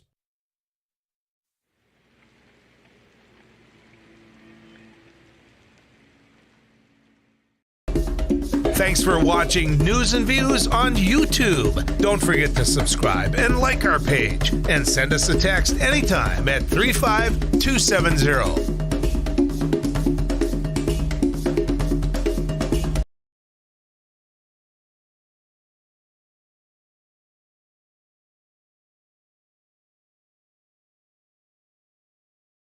Well, we're doing a food giveaway event to the community. A lot of people are facing food insecurity at this time. As we can tell, we had to start about an hour early because we just had so many people lined up. So as people come up and they need whatever they need, volunteers are taking care of it. It's all contactless, so nobody has to get out, and just making sure whatever the greatest need. We're just giving the greatest good. When we're going until the food is out. As people are coming in, if they need 2 boxes and 2 gallons of milk, that's what we're giving. We don't want to leave anybody out. I was in the hospital, and I saw a flyer on the wall. And all the nurses were talking about taking people down there to get food and stuff. I got out last night. Got out of the hospital last night, and I said, man, I'm going to do this. When I came from Williston here, I lived on these streets for 3 years, caring. And that's what this is. That's the way I see it. Very helpful. I think it's going to be very helpful because I know people that are doing without. I think it's truly remarkable how much need there is out there. Like I said, we were going to start at noon, but we had so many people lined up. We started at 11, and volunteers have been working their tail off since then. I'm thankful for that. I think this shows that there is some huge needs in the community, and we got some things we got to address.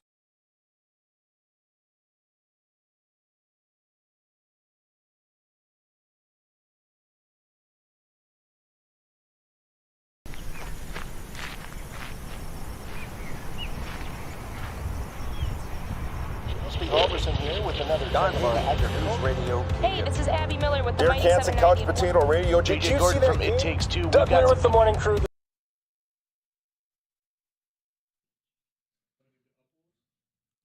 News and weather this hour brought to you by Ottertail Power Company, positively impacting communities they serve for more than a century. Fargo-Moorhead, sunny and 1 degree. I'm Paul Jerkins. Blizzard warning from 6 tomorrow morning until 6 tomorrow evening.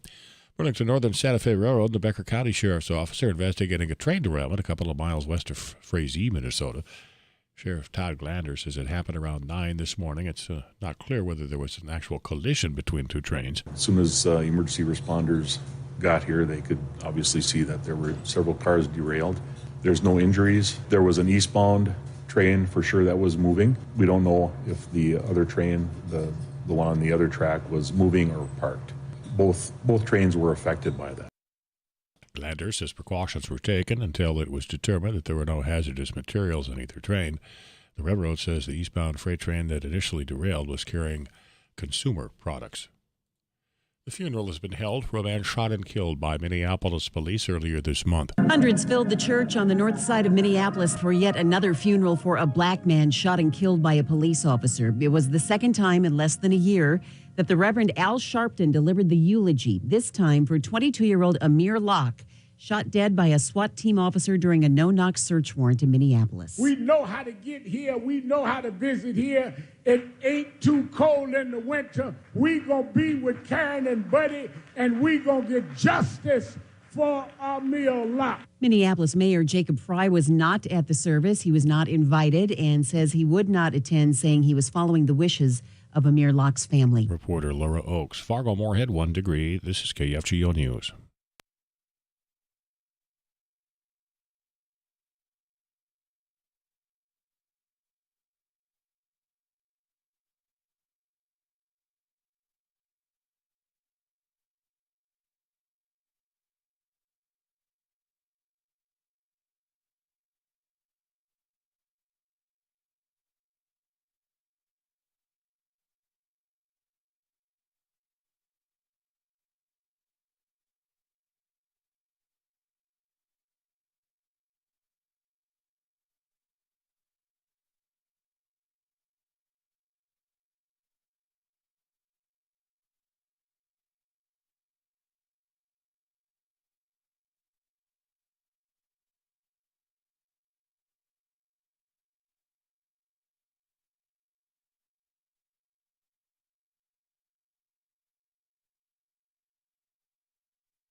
One degree. This is KFGO News. President Biden has said that he's hoping to announce his nominee to replace retiring Supreme Court Justice Stephen Breyer by the end of the month. As that self-imposed deadline approaches, there's some speculation about who the nominee will be. U.S. Senator Tina Smith. I am confident that President Biden will put forth a highly qualified nominee. I look forward to seeing who she will be. And then it's my job to fully vet that nominee and look at her record, and that's what I'll do. This is one of the most important jobs that a president has. These are lifetime appointments. Of course, I worry about the Supreme Court very much these days, as it seems as it has, honestly, it seems more and more political. The president is believed to be considering 4 candidates for the lifetime appointment. Prior to his election, Biden promised he would nominate a black woman for the court. South Dakota won't be switching to single license plates anytime soon. The Senate Transportation Committee has projected a proposal for a rear-only plate for passenger cars, vans, and pickups. A Republican senator says some of his constituents asked for the change. One person who testified in favor of the change says newer vehicles are more aerodynamic with rounded fronts that have fewer places for mounting license plates. He says manufacturers often provide only rear mounts for plates. The committee voted 5-1 to kill the bill. Both North Dakota and Minnesota also require 2 license plates. Blizzard warning from early tomorrow morning until 6 tomorrow evening. Primarily a blowing snow event, according to KFGO meteorologist Tom Szymanski. About 2 above our high this afternoon, remaining partly sunny. Then windy tonight. Areas of blowing snow, chance of light snow. Temperatures rising toward morning. Tomorrow, mostly cloudy. Blizzard warning in effect throughout the day. Areas of blowing snow. Scattered snow showers. High of 24. And then steadier falling temperatures late in the day tomorrow. Eventually, we'll see northwest winds at 20 to 45 and gusty. Saturday, partly sunny, windy. Areas of blowing snow, 26 the high. Fargo-Moorhead, sunny and 1. Paul Jurgens, News Radio KFGO.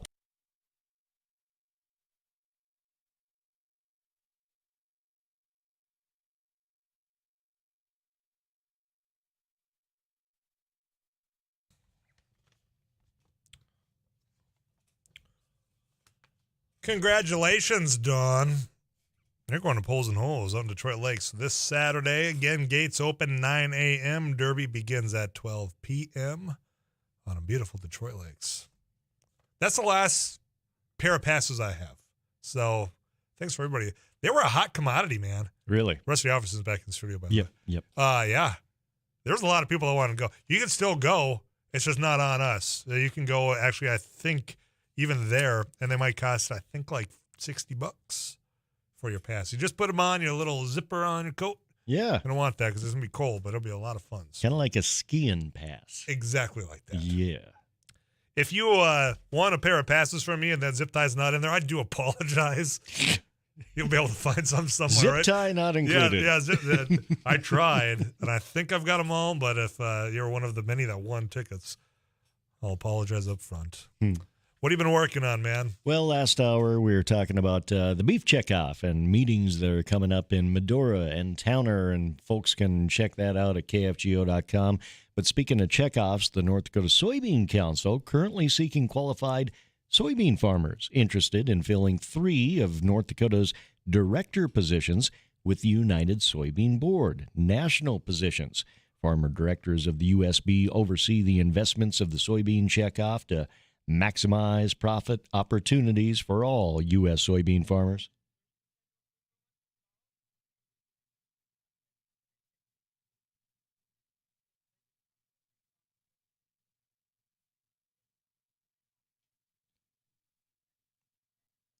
Now, that is Stephanie Sinner, Executive Director of the North Dakota Soybean Council, and all checkoff paying soybean producers in North Dakota are eligible to apply. And again, if you would like to apply, certainly check it out. Go to kfgo.com, Agriculture tab, look for the story, or check out the Soybean Council's homepage too. Speaking of beans, Northern Corn and Soybean Expo coming up at Fargo Dome on Monday next week. Monday. Yep. Right around the corner already. You bet. And we're going to highlight some of the agenda items for that tomorrow afternoon, I think. Oh, yeah. That's a 24-hour tease for you. But we don't have 24 hours till I get to visit with you again. We've got like 20 minutes. Yeah, Audibles. Audibles today. You come on back now, you hear? Matt English around the building today? Yeah, I see him over in the fan studio. Abby won last week, and we can all agree that Abby with the win. With the walk-off win. Yep. But all of us felt in the game because Matt English was not here. Yep. That's not the case today. We've been able to take down the man before. I feel that one again today, all right? Whole new ball game. A whole new ball game. Lots of sayings in agriculture. Lots of sayings. Rusty, appreciate it. You bet. And Rusty Offerson, Sarah Heinrich, multi-award winning journalist. So you can go to kfgo.com. Just click on that agriculture tab to learn just a little bit more. CBS National News on the way. We're going to learn a little bit more about the ice conditions up on Devil's Lake. Tanner Cherney next.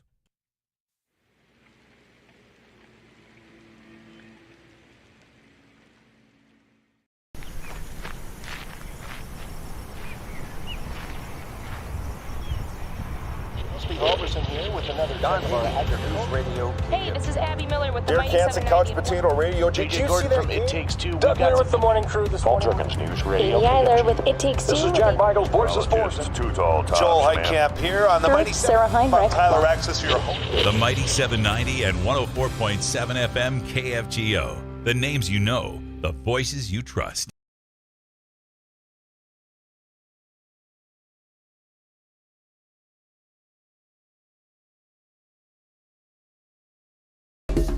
Thanks for watching News and Views on YouTube. Don't forget to subscribe and like our page. And send us a text anytime at 35270.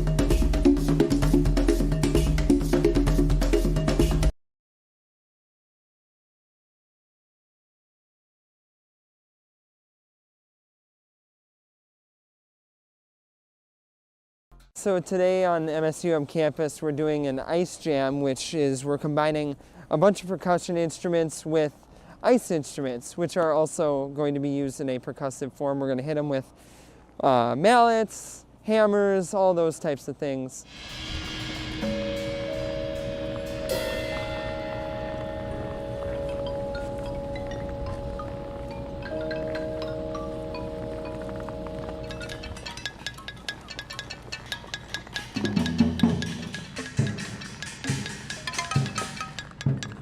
Today is all improv, so we're all just kind of working with ideas that we just kind of think of as we go, and we kind of play off each other, and it's fun to collaborate but also have a sense of independence.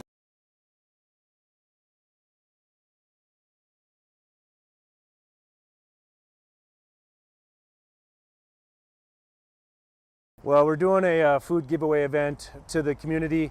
A lot of people are facing food insecurity at this time.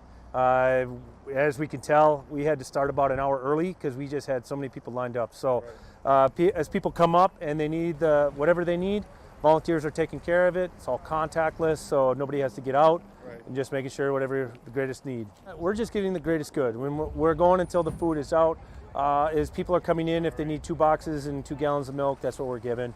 We don't want to leave anybody out.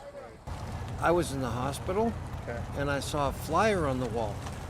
And all the nurses were talking about taking people down there to get food and stuff.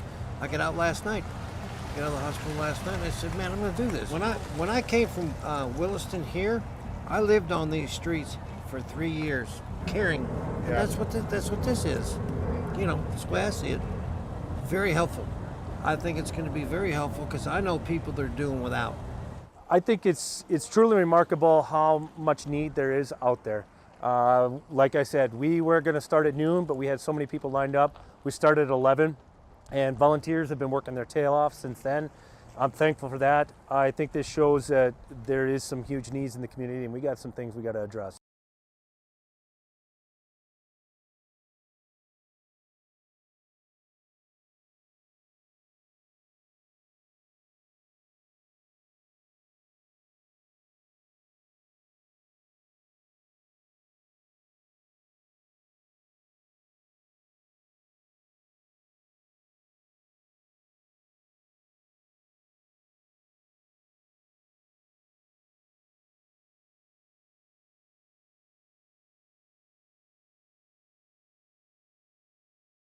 North Country, that is Devil's Lake, North Dakota. And we visit with our man, Tanner Cherney, part of Devil's Lake Tourism. Tanner, Thursday. It's 1 degree here. That means, you're about maybe 70 miles north. I'm going to say you're 2 below up there. You're pretty close. I think we're right at 0, so we're not too far below you. Well, look at that. Not so different, you and I, when it comes to the temp outside. Tomorrow, though, blizzard warning. Again, another Friday, another blizzard. I'm tired of it. Has it impacted the fishing up there at all? It impacts the bite a little bit here and there where you get these fronts blowing through, and it seems like the fish might go into a funk for a day or two. Like we've talked about before, downsizing baits has been critical in trying to get those fish to bite. But nevertheless, we do get some decent days of, level weather that comes through that picks things right back up after a storm does blow through. Well, so what I'm hearing is Saturday or Sunday, you're going to have a great time if you guys aren't impacted by the blizzard. That's now a warning, at least down in this part of the woods. I'm going to stop saying the word blizzard, okay? Let's talk about just ice fishing, all the activities going on, because from everything I gathered, the early stages of this ice fishing season, down where I'm at in the lakes country around here, it was spotty from lake to lake. But you guys seem to have been sheltered from that. And from everything I've gathered, that it's just been a good ice fishing season generally.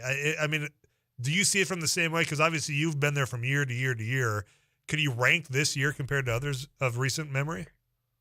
Yeah, I would rank this year right as one of the top ones. We came out, right out of the cannon, the gates with great ice, which helped to make a lot of things more movable, get around. But the bite-wise, walleye bite was pretty solid right as ice came on. And as soon as we were able to get out to those deeper spots of the basin of the lake where a lot of those perch end up, it was game on. So, yeah, I would say, in the past decade, I'd rank this probably as one of the top 3 years bite-wise and also class of fish. We were pretty sheltered with a lot of the ups and downs of bites. And, the crazy thing about 160-some thousand acre lake, it's a lot of water to cover, but there's always fish biting somewhere. It's just a matter of putting yourself in those areas where those fish are active. Yeah, a very good point. And that's one thing that you got some guided services. And here's the thing, folks. If you don't want to do a guided service or you just want to go up, you want to hang out at, Woodland, or you want to hang out at Ackerman Acres, nobody's ever really been shy, just people that live there, saying, here's where we had luck the other day. It's always very accommodating up there, Tanner. It is. Between just word of mouth, the bait shops are a great resource when you're coming to town. And, we've all got different apps on our phones where we've got lake maps, and a lot of these people in town are more than welcome to just point you in the right direction, or even, I heard there was a great bite going on, over in Pelican Lake last week, or Black Tiger Bay's been pretty active, and the whole community in general. I mean, it doesn't take a lot of asking to find someone that's willing to give you a little bit of information that'll, if you're up for a couple of days, at least get you started in the right direction and hopefully get you onto some active fish and a good time. Mm-hmm. Spring is hopefully around the corner. And then, of course, we got that open water. And I ask this question every week probably, but just using it as a reminder, if people want to do a guided trip or if they want to take the company up and have just a weekend stay, now's the time to start thinking, right? It is, absolutely. You know, we're all getting cabin fever, so it's time to start thinking about that. But, you know, talking with a lot of the guys over the last couple of weeks and resorts in general and hotels, they're actually getting a lot of calls for, you know, May, beginning of June. So definitely not too early to start planning, especially if you've got either a bigger group or specific dates. Never too early to start planning those trips for the spring and summer. Here's going to be a really weird question for you, okay? Because I'm at devilslakeindy.com right now, and you got this beautiful website. You've got all these videos of open water fishing. I see some ice fishing, and then I see some duck hunting.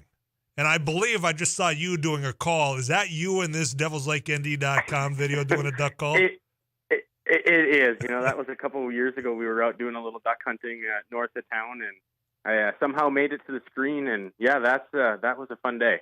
Okay, so we have a weekly conversation with our meat dude, Spencer Ward. He's a butcher. He does all the time. And he had just this offhanded comment talking about legitimate duck being ones that's raised to be eaten versus the ones that, as you probably did, I hope that duck call worked in this video. And I mean, you take pride in shooting your duck and then cooking and eating your duck, right? Absolutely. And one way I like to prepare them is fajitas. I mean, they're just an excellent way. You know, you slice the duck up into just a little bit of pieces, and it's an excellent choice for, you know, the key with duck is to not overcook it. But each duck that we do harvest or goose does get put to good use. I'm writing that down because I told him, look, I'm going to have a whole list of recipes for him to try and to prove him wrong. And he just had a great one, a duck fajita. I've never done that one. Tanner, I appreciate it, man. Excellent. Throw that Absolutely. one out of left field on you. Anything else about ice fishing that you want to get out before I let you go this week? You know, not much other than the fact that if you're going to be in the area this weekend after the blizzard kind of blows through, we do have our Shiver Fest going on Saturday, Sunday. A lot of different activities going on throughout town, kids fishing tournament, and a lot of other things. So visit devilslakeindy.com and you can see a full schedule of events for the weekend right there. My man, it sounds like a lot of fun. I hope you enjoy it, and we'll chat again next Thursday, all right? Sounds great, Tyler. Have a great weekend. Yeah, you do the same. Appreciate it. Tanner Cherney, Devil's Lake Tourism. You can go to devilslakeindy.com. You can check him out right there, in fact, while he's doing the duck call. That was totally random. I love it. Duck fajita sounds very intriguing, by the way. I'm going to have to check that out. While you check out the latest weather update from Too Tall Tom Szymanski, wrap up the second hour of Afternoons Live. Audible is right around the corner. Already got some people voting who you think's going to win at 35270. Coming back to you right after this.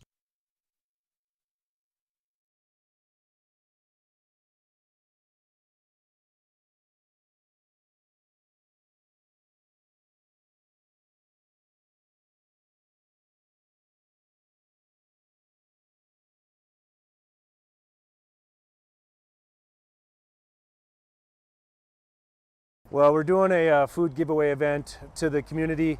A lot of people are facing food insecurity at this time. As we can tell, we had to start about an hour early because we just had so many people lined up. So as people come up and they need whatever they need, volunteers are taking care of it. It's all contactless, so nobody has to get out. Right. And just making sure whatever the greatest need. We're just getting the greatest good. We're going until the food is out. As people are coming in, if they need 2 boxes and 2 gallons of milk, that's what we're giving. You know, we don't want to leave anybody out. I was in the hospital, and I saw a flyer on the wall. You know, and all the nurses were talking about taking people down there to get food and stuff. I got out last night. Got out of the hospital last night, and I said, man, I'm going to do this. When I came from Williston here, I lived on these streets for 3 years, caring. And that's what this is. You know, that's the way I see it. Very helpful. I think it's going to be very helpful because I know people that are doing without. I think it's truly remarkable how much need there is out there. Like I said, we were going to start at noon, but we had so many people lined up. We started at 11, and volunteers have been working their tail off since then.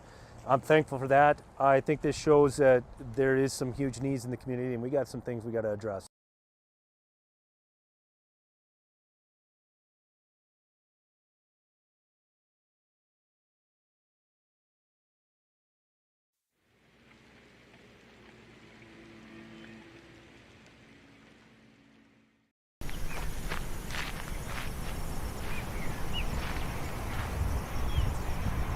Steve Halverson here with another News Radio. Hey, this is Abby Miller with the Eric Mighty Hansen, Couch 790. Potato Radio. JJ Gordon from It Takes Two. Doug here with the morning crew this morning. Jerkins News Radio. Katie Eiler with It Takes Two. This is Jack Michaels, Voice of Sports. Joel Heitkamp here on the Mighty Sarah Heinrich. Tyler Axis, your host. The Mighty 790 and 104.7 FM KFGO. The names you know, the voices you trust.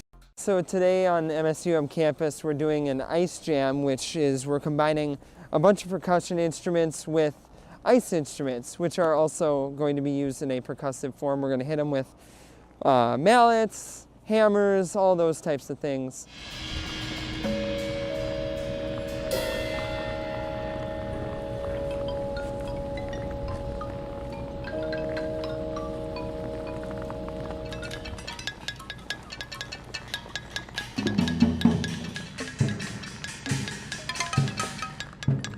Today is all improv, so we're all just kind of working with ideas that we just kind of think of as we go, and we kind of play off each other, and it's fun to collaborate, but also have a sense of independence. Thanks for watching News and Views on YouTube. Don't forget to subscribe and like our page, and send us a text anytime at 35270.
I hope I don't have to fact check myself on this, but did you know Elvis Presley once flew from Memphis to Denver and back in one night for a fool's gold loaf. What is a fool's gold loaf, you ask? This site goes on to say an 8,000 calorie sandwich made from a hollowed out loaf of bread filled with an entire jar of jelly, an entire jar of peanut butter, and a pound of bacon. I mean, the combination sounds delightful. Yeah, but Elvis's peanut butter and banana, right? That was his fried peanut butter and banana sandwich. Which phenomenal, by the way. So it does sound plausible. I don't know if it's true. I don't know if it's true or not. 8,000 calories flying from Memphis to Denver. I mean, I've had like a Mac attack to where, look, I'm going to find that McDonald's that's still open, and I'm going to get my Big Mac. But I'm not going across, like, all the way across town, let alone getting in a jet.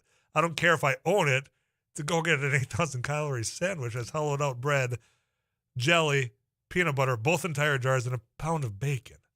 Good grief. Tyler, famed Niners and Chiefs quarterback Elvis, is it Gerbach? Gerbach. Yeah, Elvis Gerbach. Okay, but I'm asking you, as listen, do you personally know anybody that's named Elvis? There's so many people out there that have been named after a movie star, or this musician, or I really like this author. They have kids named after that. I mean, hell, you got kids named after fruit. Was it Michael Jackson's kid's name's Apple, or is that Gwyneth Paltrow? Oh, Gwyneth Paltrow. Oh, don't get me started on Gwyneth. But I have not found anybody that personally knows somebody named Elvis. 35270. You can send in calling me a liar, or you can vote for me in Audibles, or Abby Miller, Rusty Halverson, Matt English, Derek Hansen. Audibles is brought to you by Don's Car Wash. We're going to play that weekly game right after CBS and KFGO News. I'm Tyler Axis. Don't go anywhere. Thanks for watching News and Views on YouTube. Don't forget to subscribe and like our page, and send us a text anytime at 35270.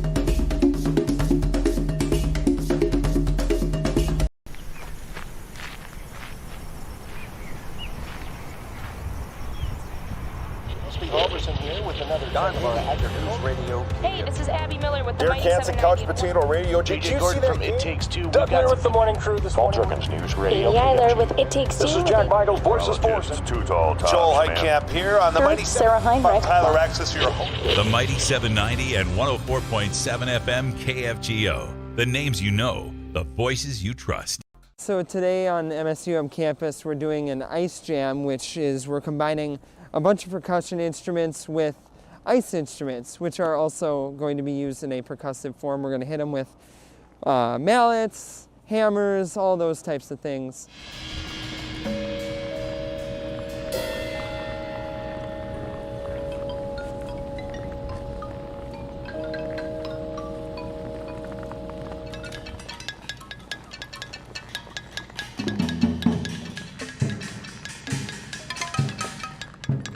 Today is all improv, so we're all just kind of working with ideas that we just kind of think of as we go, and we kind of play off each other, and it's fun to collaborate, but also have a sense of independence.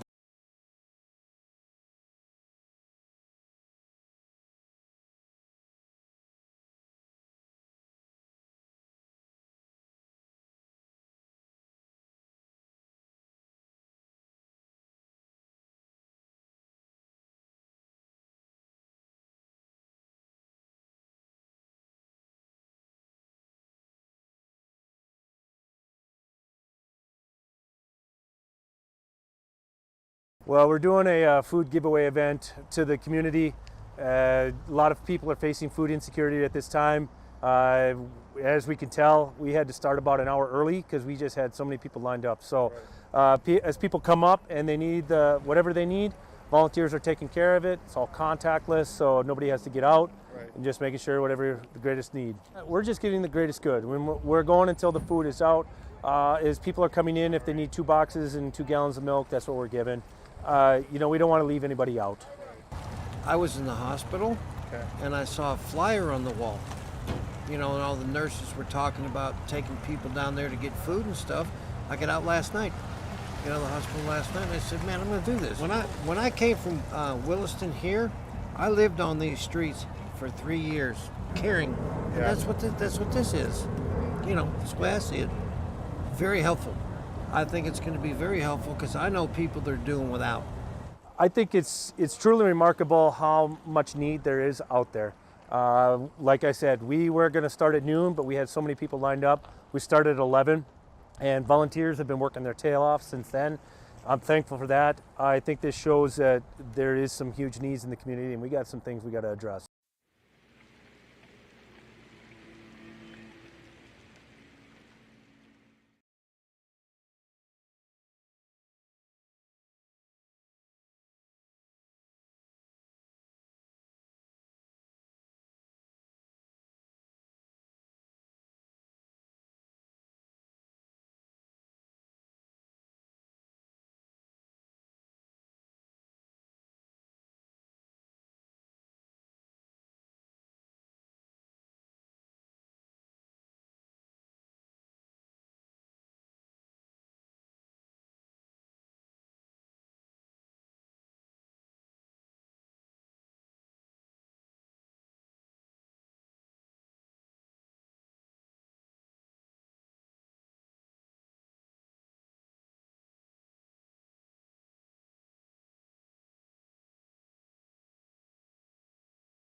Our weekly showdown of Audibles brought to you by Don's Car Wash.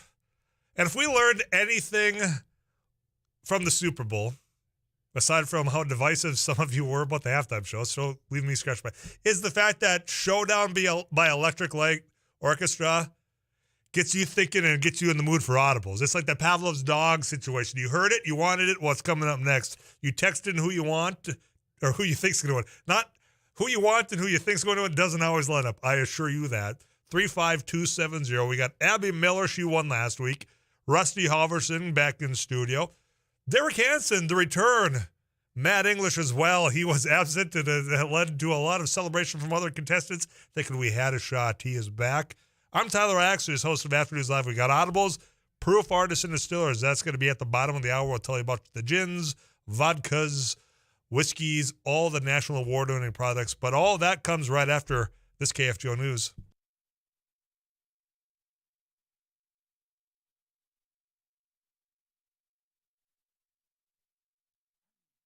KFGO News, Fargo-Moorhead, 0 now. And again, a blizzard warning, 6 tomorrow morning until 6 tomorrow evening. A train derailment a couple of miles west of Frazee this morning. Becker County Sheriff Todd Glander says it happened around 9. There were no injuries. Glander's crews were taking precautions because of the potential that there was hazardous material on that freight train. The railroad says the train that left the tracks was carrying consumer products. Second train at the site was stopped when it was struck. The Becker County Sheriff's Office and the Frazee Fire Department were among the agencies responding. The funeral has been held for Amir Locke, the 22-year-old Minneapolis man who was shot and killed. A SWAT officer served a no-knock warrant at an apartment complex earlier this month. Locke was not the person police were looking for. Family attorney Ben Crump says he's all too familiar with the Twin Cities and fatal police shootings of black men. What can we do to make sure our children don't become a hashtag where we got to stand up, we got to speak up, and we got to fight for our children. And we got to fight like their life depend on it, because their life do depend on it. Reverend Al Sharpton says Locke had a clean record, had a permit to carry, and his name wasn't on the arrest warrant. Locke had a gun when he was shot, and police maintain that he pointed at the officers, something his family questions. With the release of the new state legislative maps, John Hest of Glendon says he will run as a DFL nominee for the Minnesota House of Representatives in District 4B. He works as an academic advisor at Minnesota State Community and Technical College. He grew up as the fifth generation of his family's farm in Norman County. Holy Mayor Jim Joy is also announced to run for 4B. That's a seat currently held by retiring Democratic Representative Paul Marquardt of Dilworth. Joy will seek the Republican nomination. South Dakota Governor Kristi Noem is endorsing former Attorney General Marty Jackley, her one-time political rival, as he campaigns to unseat the current Republican Attorney General. Jackley returned the favor for Noem's re-election bid. The mutual endorsements represented a potential political alliance between the two Republicans. In 2018, they competed for their party's nomination in a bitter primary. Jackley eventually endorsed Noem late in the general election campaign. Jackley is running for his old job as Attorney General. Attorney General Jason Rounsberg faces a House impeachment investigation for his conduct surrounding a 2020 crash that killed a pedestrian. Blizzard warning, 6 tomorrow morning until 6 tomorrow evening. Blowing snow primarily. KFGO meteorologist Tom Szymanski is expecting windy conditions tonight. Blowing snow moves in, a chance of light snow and temperatures rising. Southerly winds 18 to 38 and gusty. For tomorrow, mostly cloudy, remaining windy, areas of blowing snow, scattered snow showers, 25, and then steady or slowly falling temperatures. Saturday, partly sunny, windy, blowing snow, and 26. Fargo-Moorhead, 0. Paul Juergens, News Radio, KFGO.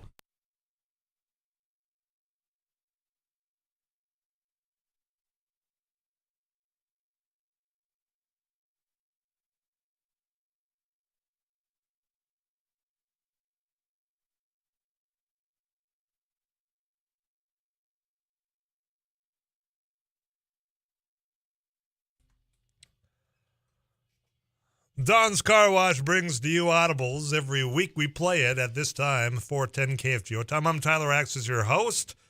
The room is full. All the usuals back in studio. Last week's winner, Abby Miller, producer of News and Views. Hi, Abby. Hello. There's people saying, I don't want a car wash, but I'm rooting for Abby. It's too cold. She is the fan favorite, without doubt, fellas. There was a lot of people in line at Don's Car Wash today. I drove by. Oh, really? Yeah. Oh, all right. There was a lot of I people. hope one of them was the one that won because of you last week. I hope so, too. Rusty Halverson, how Hello, you doing, man? Doing well, thank you. Welcome back to the studio. Mm-hmm. Derek Hansen. Hello, good afternoon. Great to be back. Great to be back. The enthusiasm oozing from It's been a while Hansen. since I played this. Yeah. Eric and I were talking. You two were both gone. You and Matt English were gone last week. And we had because of the Weather. blizzard. We had that stupid blizzard. Friday blizzard. Which I can't believe Matt English actually got to call a game that day. Was that true, or did you get there and they say, "Hey, we called it off"? Yep, we got down to Lidgerwood without a hitch, and so right after this, got to go down to Hankinson. So. Oh, you couldn't have left before the game? No. All right. Well, those are the contestants. You can text in which one of us you think's going to win to 35270. Eric Johnson, producer of Afternoons Live, has put together today's game. Eric, take it away. All right, guys, full studio here on a Thursday at 4 o'clock. I've got 5 categories over on my end with 4 pieces of audio in each category. We do scaled scoring. If you can identify the correct answer on the first piece of audio, you get 4 points. Second piece, 3 points, and so on. As we said, Abby won last week, so she'll select the first category. After that, whoever gets the correct answer will select the next one. You'll ring in with your name. That's how I'll determine who goes first. If you answer incorrectly in any category, you're eliminated from the rest of that one. Back in on the next one.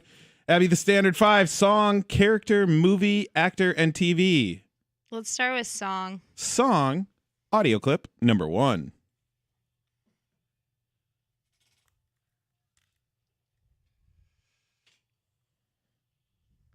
Song, audio clip number 2.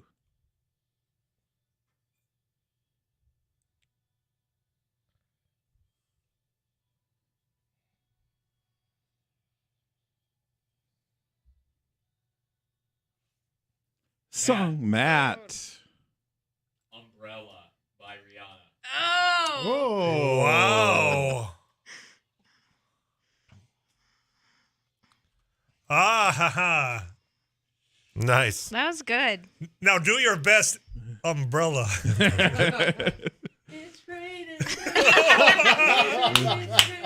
Wow.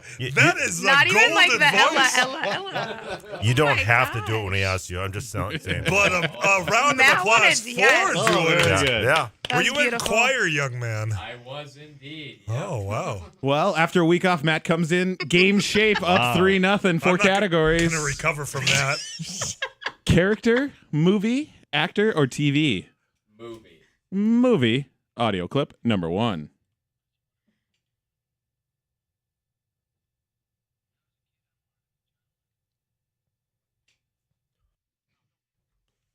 Movie, audio clip number 2.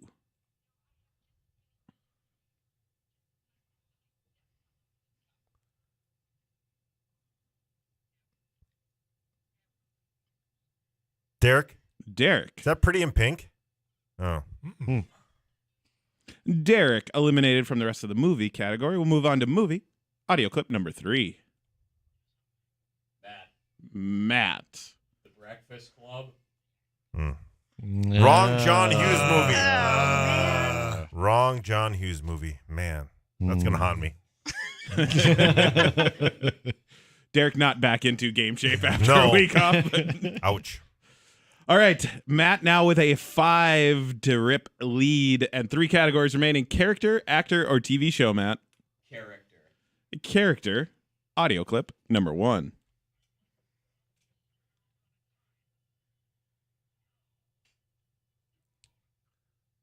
Character, audio clip number 2.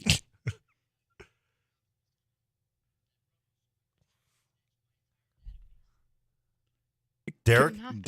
Is that Iron Man? Oh. I mean, it seemed very obvious, but I have The cartoon version, yeah. A robo squid. That was a cartoon version. The first one was from the 60s cartoon. Wow. Wow. I had robo squids once. Little penicillin. Yeah, right there. was it prescribed? All right, everybody's still alive, but the as I look at it, left half of the room has to get some answers quickly. Because we have to come back. Because we have 2 categories remaining. Matt's still in the lead with 5. Derek on the board with 3. Derek, would you like actor or TV show? Actor. Actor. Audio clip number 1.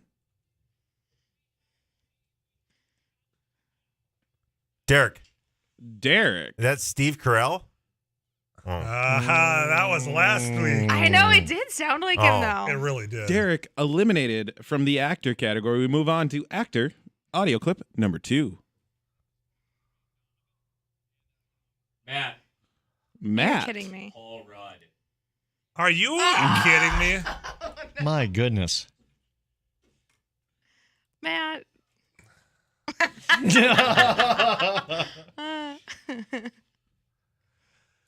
Do you have YouTube playing while you drive to these games? Because that is a safety hazard that I want to report upstairs. Have you seen everything? Yeah. Well, here's where we sit. Matt wins. Told you I wasn't going to recover from the voice of a golden god over here. Because he After has Umbrella was all over. a 5-point lead over Derek and an 8-point lead over everybody else. And we've got one category remaining, and it's TV show. And we'll start off with audio clip number 1.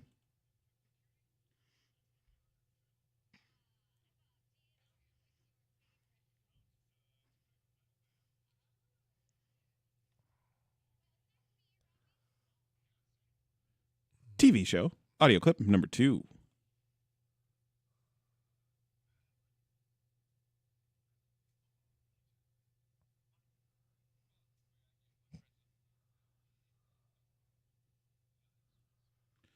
TV show, audio clip number 3.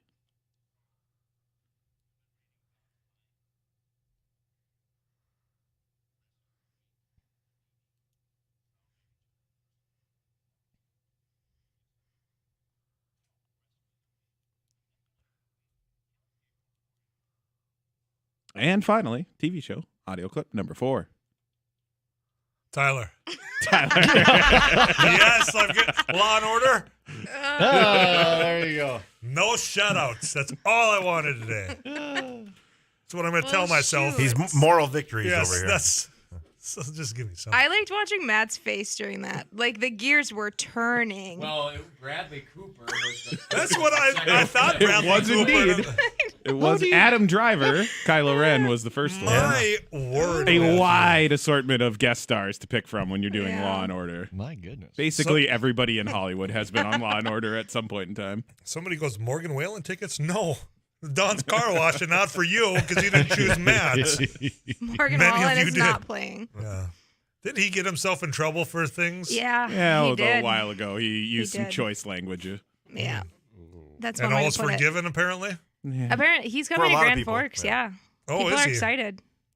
Because he's a country artist? Does he have robo squids? I think there's a vaccine for that now, so they took care of that, Rusty. Matt English wins. Just by a hair. He just eked that one right out here. And of the number of you that texted Matt, only one of you is going to get a text back from me because you won the Don's Car Wash. Everyone else, thanks for participating. Thank you. You're Yeah. welcome. Anytime. The morale is high amongst everyone not named Matthew English in the studio. Okay, well, with that, we're going to catch our breath and come back with more Afternoons Live right after this.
Thanks for watching News and Views on YouTube. Don't forget to subscribe and like our page. And send us a text anytime at 35270.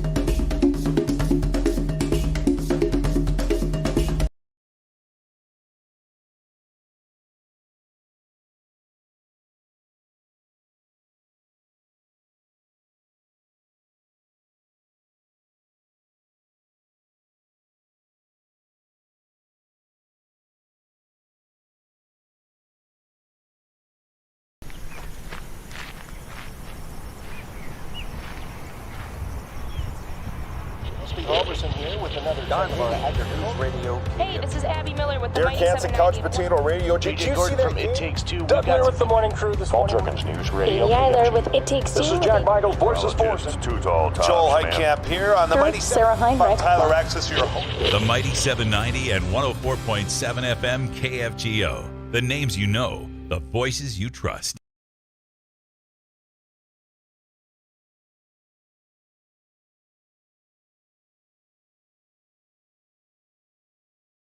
Well, we're doing a food giveaway event to the community. A lot of people are facing food insecurity at this time. As we can tell, we had to start about an hour early because we just had so many people lined up. So as people come up and they need whatever they need, volunteers are taking care of it. It's all contactless, so nobody has to get out, and just making sure whatever the greatest need. We're just giving the greatest good. When we're going until the food is out. As people are coming in, if they need 2 boxes and 2 gallons of milk, that's what we're giving. We don't want to leave anybody out. I was in the hospital, and I saw a flyer on the wall. And all the nurses were talking about taking people down there to get food and stuff. I got out last night. Got out of the hospital last night, and I said, man, I'm going to do this. When I came from Williston here, I lived on these streets for 3 years, caring. And that's what this is. That's the way I see it. Very helpful. I think it's going to be very helpful because I know people that are doing without. I think it's truly remarkable how much need there is out there. Like I said, we were going to start at noon, but we had so much. Use our conversation earlier about the Olympics to paint the picture of what just happened here. When I said that, curling, those that are in the Olympics are top notch. They're the best in the world at curling. Even though curling is really just drinking a couple of beers with your buddies and your gal friends over a slab of ice. I offended some of you by saying that. But the best in the world go on. They do that thing. That's what just happened. If Audibles had Olympic athletes, Matt English is by far the one, aside from J.J. Gore. Those two would be battling for gold at the Audible Olympics. And the rest of us would just be hanging out with our pals, drinking a beer with our friends and gal pals. That's what just happened right here to bring it home from the conversation we had earlier. Does that make sense for you? I am constantly staggered at the depth of his pop culture knowledge because, I have an idea of who the categories every week lean towards. I try to make it as fair as possible, but obviously everybody has their own breadth of knowledge. Mm-hmm. He has all of them. It's all of them. Either we start stacking the deck, meaning that, you're starting negative points. Handicap. We could handicap him. Yeah, because I'll go back in the. It's whiplash. And then to learn of that beautiful singing voice that I just was floored by. Pitch perfect of Rihanna, of all artists. You just never know. 237-5948, Laney Studio Line. You can also text me at the Eye Consultants of North Dakota Text Club at 35270. Tyler, best bumper song in the history of talk radio. Thank you. I will sign any document that I need to in this building of KFGO. Because once it's been just a tune now to us. Like I said, it's that Pavlov's Dogs. You hear Showdown by ELO and then you think about Audibles. In fact, I heard Dan Michaels play it during a crosstalk with that old News and Views program earlier this week, and I thought it's silly of Audibles. I will trademark it for the show somehow, but I appreciate that. Thank you. And I was right, because I was talking about nobody. Well, in fact, I've got to preface this because somebody called in, but they didn't want to go on there. I said, not a single one of you listening to me right now personally knows somebody named Elvis. Somebody called and said, oh, yeah, there was a freight worker over in Mandan that does it. And then I had said, I mean, the names have evolved. Like I said, in the 80s, you have Eric, Tyler, Cody, Benjamin. And then it's evolved now to the point where you just started naming kids, well, not you, celebrities, after objects. And I'd said Michael Jackson's kid was Apple. And no, that was Gwyneth Paltrow. And somebody goes, Tyler, Michael Jackson's kid was named Blanket. That's correct. That is correct. Blanket. But I don't know. Nobody's proven me wrong that's wanted to come on air. Somebody asked, how old is Matt English? I have no idea. 20? 22? Yeah, I think we've had an adult beverage before. Legally. So I would assume he's got to be, if you had to pick, at 25? Yeah, mid to late 20s. Yeah. I'm not sure what that I should be better at figuring that out since I had to card people for 8 years. I'm god-awful. I'm terrible at guessing. I'm bad at estimates of age, group sizes, of how much I could fit onto my plate.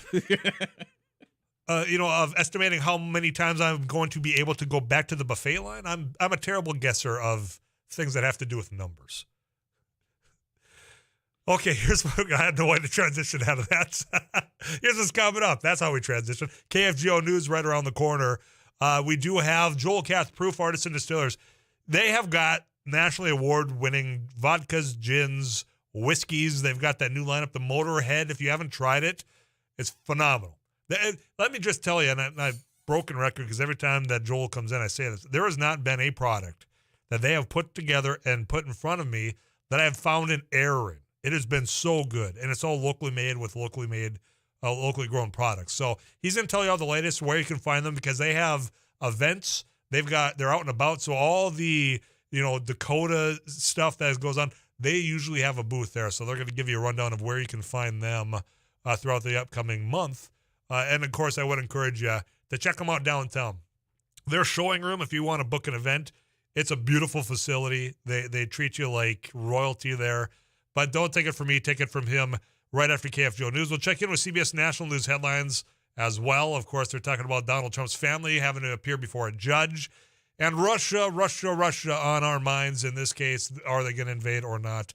That's coming up. I'm Tyler Axtis. You are listening to KFGO Fargo.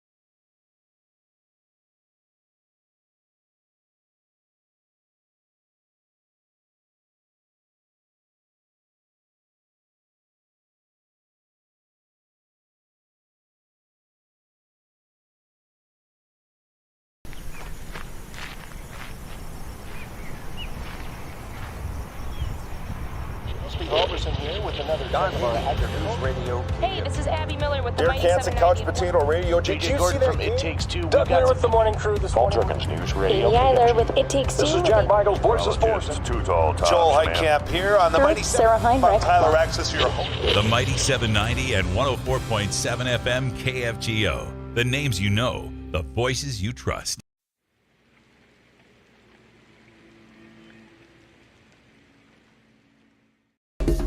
Thanks for watching News and Views on YouTube. Don't forget to subscribe and like our page. And send us a text anytime at 35270. So today on MSUM campus, we're doing an ice jam, which is we're combining a bunch of percussion instruments with ice instruments, which are also going to be used in a percussive form. We're going to hit them with mallets, hammers, all those types of things.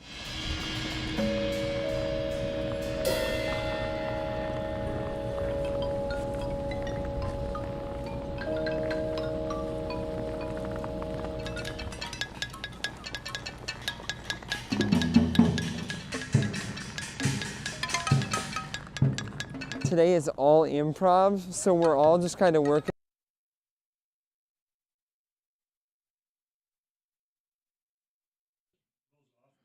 News and weather this hour brought to you by Dean's Bulk Service and C-Store in Barnesville. On the corners of highways 9 and 34. Large enough to serve you, small enough to know you. Mostly cloudy. Fargo-Moorhead, 1 below 0. I'm Paul Juergens. Blizzard warning from 6 tomorrow morning until 6 tomorrow evening. A Florida man arrested last month after 4 people were found dead near the Canada and U.S. border during a blizzard has been indicted by a Minnesota federal grand jury on 2 counts of human smuggling. 47-year-old Steve Shand was arrested after agents with Homeland Security investigations responded to a request for assistance from the Border Patrol in Pemberton, North Dakota. Border Patrol conducted a traffic stop at a van less than a mile south of the U.S.-Canadian border. Shand was the driver. The 2 passengers in the van were undocumented and Indian nationals. 5 additional Indian nationals were seen walking in the direction of where Shand was arrested. They'd walked across the border expecting to be picked up. The group estimated they had been walking for 11 hours. Another Sioux Falls police officer has been fired following his arrest on child pornography-related charges. 23-year-old Matthew Jock joined the department about 2 years ago. Police Chief John Toome.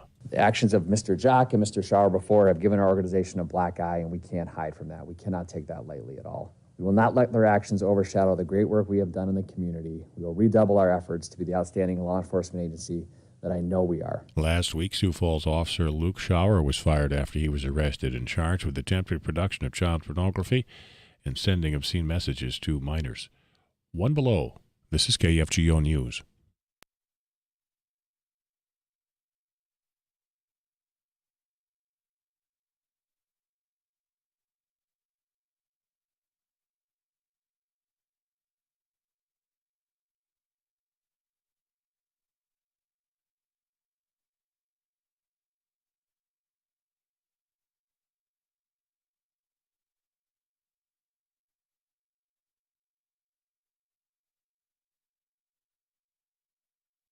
One below 0, this is KFGO News. A train derailment a couple miles west of Frazee, Minnesota. Becker County Sheriff Todd Glander says it happened around 9 this morning. Glander says there were no injuries. He says crews were taking precautions because of the potential that there was hazardous material on that freight train. The railroad says the train that left the tracks was carrying consumer products. A second train at the site was stopped when it was struck. The Becker County Sheriff's Office and Frazee Fire Department were among the agencies responding. A house near Lisbon, North Dakota, has been destroyed by fire. Firefighters found heavy smoke and fire coming through the roof of the home early this morning. Everyone inside was able to get out safely before crews arrived. The house is about 7 miles south and 4 miles east of Lisbon. The State Fire Marshal's office will investigate the cause. Too many people don't have access to affordable, reliable Internet service, especially in rural and remote parts of the country. U.S. Senator Tina Smith says she's introduced legislation to fix that problem. We think that something like 171,000 Minnesotans and Minnesota households and something like 13 million households nationally don't have any connection or have just a bad connection, too slow, spotty, doesn't really work. So that's where my bill comes in. The Community Connection Grant Program Act establishes a program within the Department of Agriculture for broadband funding, providing essential community facilities like fire stations and schools with service, and modernizing minimum speed service. A bipartisan proposal to legalize recreational marijuana in South Dakota has survived its first test in the legislature.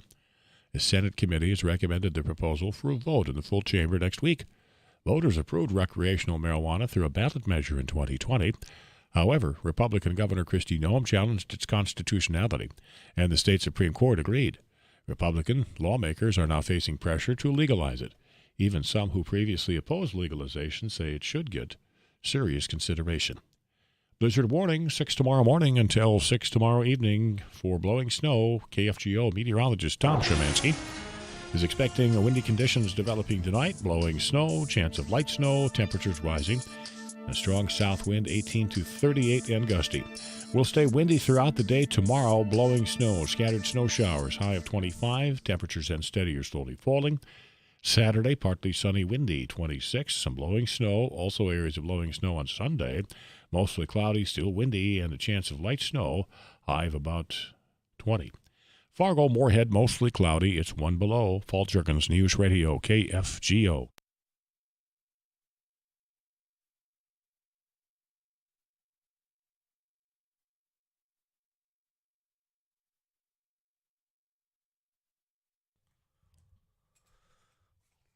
Another blizzard warning, another Friday, another long reminder of how winter can be around here. One thing that'll help you get through it, stay warm, Proof Artisan Distillery products. That's what can get you through this long winter.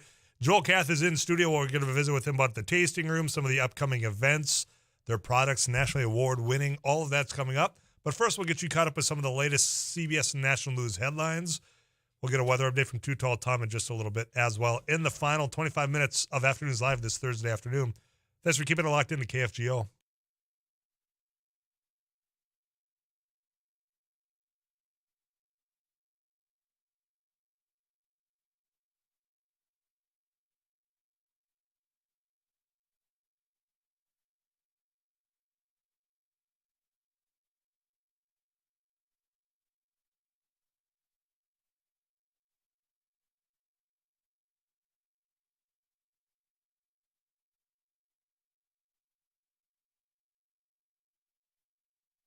So today on MSUM campus, we're doing an ice jam, which is we're combining a bunch of percussion instruments with ice instruments, which are also going to be used in a percussive form. We're going to hit them with mallets, hammers, all those types of things.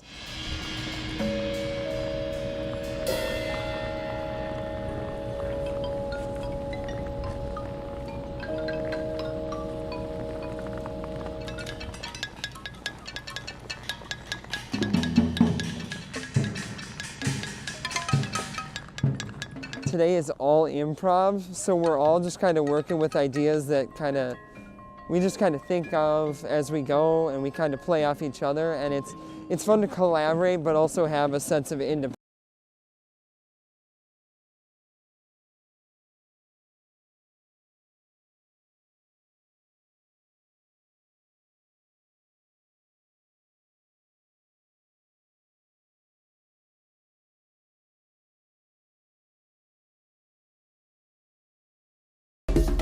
Thanks for watching News and Views on YouTube. Don't forget to subscribe and like our page, and send us a text anytime at 35270.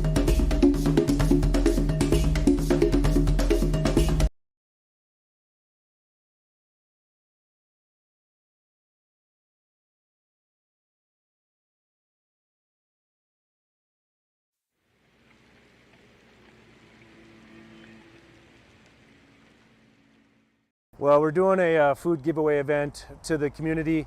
A lot of people are facing food insecurity at this time.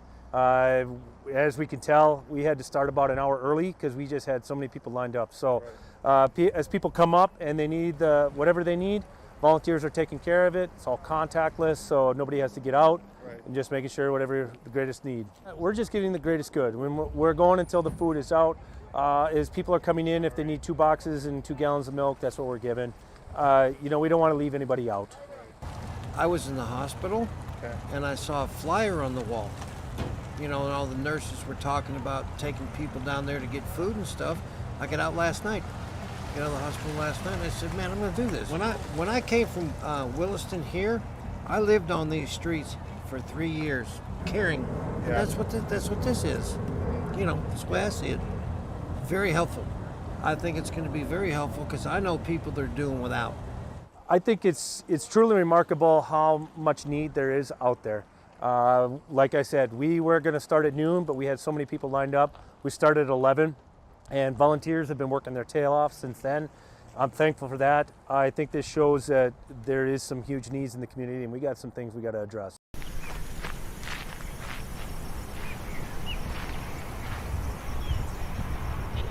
Here with another News Radio. Hey, this is Abby Miller with the Derek Hansen, Couch Potato Radio. Did you see that? It Takes Two. Doug Miller with the morning crew this morning. If you haven't been, what are you waiting for? We tell you about once a month about the nationally award-winning gins, vodkas, whiskeys, and you can find them all locally made by locally grown products down at Proof Artisan Distillers. Joel Kath, main man down there, joins me yet again in the studio. How you doing, man? Greetings, sir. Doing great. I want to issue a very public apology.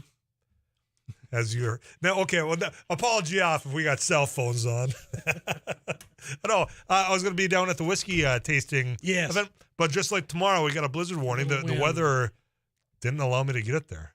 Yeah, it was kind of a blustery night. Yeah, but I've bought and I've got, and it's at my house, and it's all great stuff. So even though I wasn't there in person, I was there in spirits. Yes. See what I Nice. did there? All right.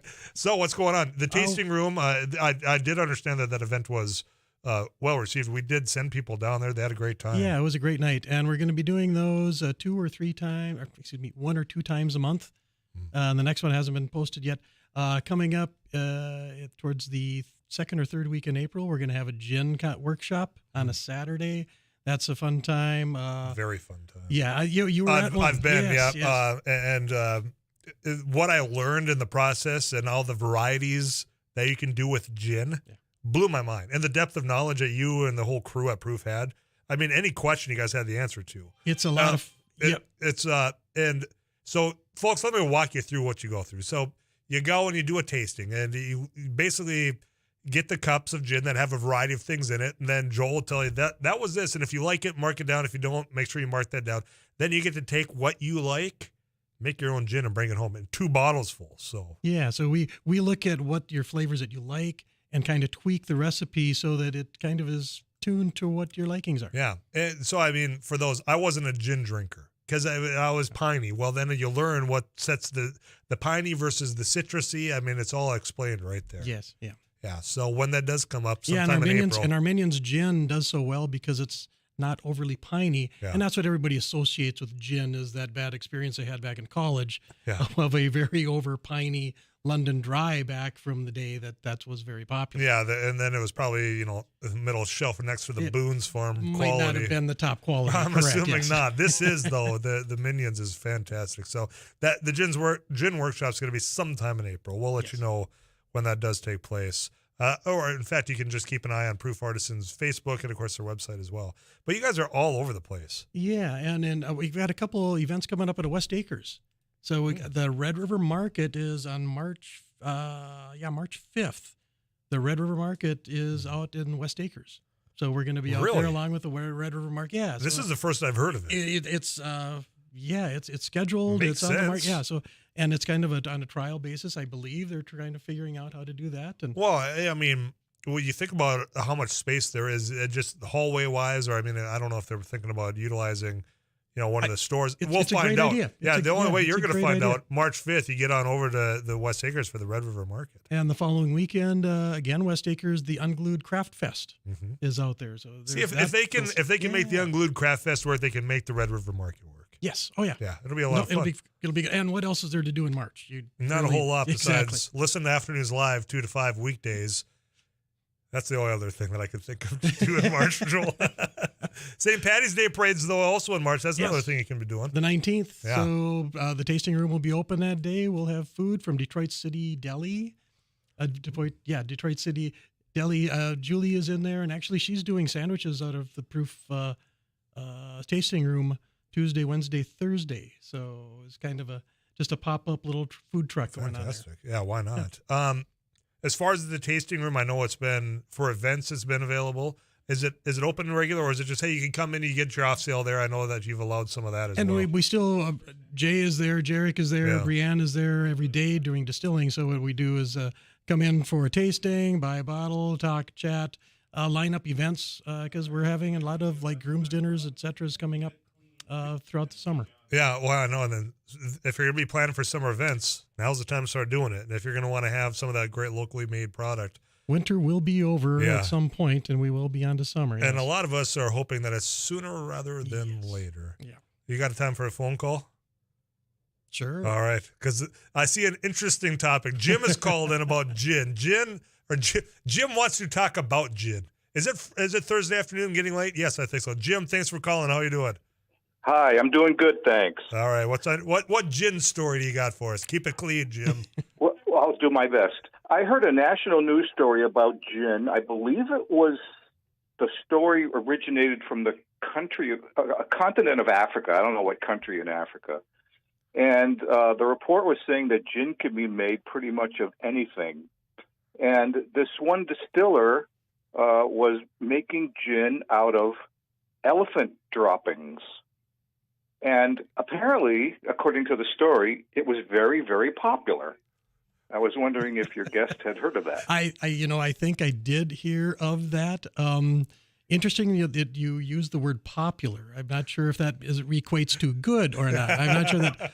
So gin, the by rule, the U.S. gin definition is that the flavoring must be, quote, predominantly juniper, whatever that means. So it is to be juniper, and there's juniper berries all over the world.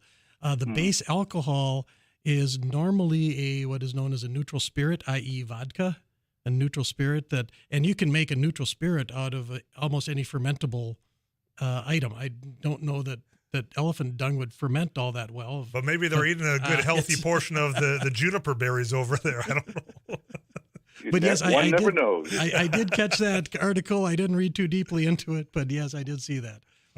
Jim, okay, thank you. Hey, thanks for the phone call. I assure you, see, you just heard the knowledge from Joel about what constitutes gin here. I assure you, with all the samplings there, elephant dung, not going to be one of the cups that you have to no. Just choke down. Don't have proof. Well, there. I told you never know what people are going to call in with. Elephant dung and gin.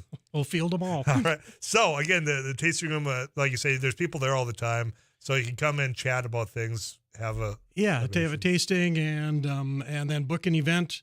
And we're there 8 to 5, and sometimes a little bit after 5 to 6. There you go. If the light's on, you stop by. That's what I'm kind of gathering. What else did I miss? You guys, like I say, so damn busy all the time.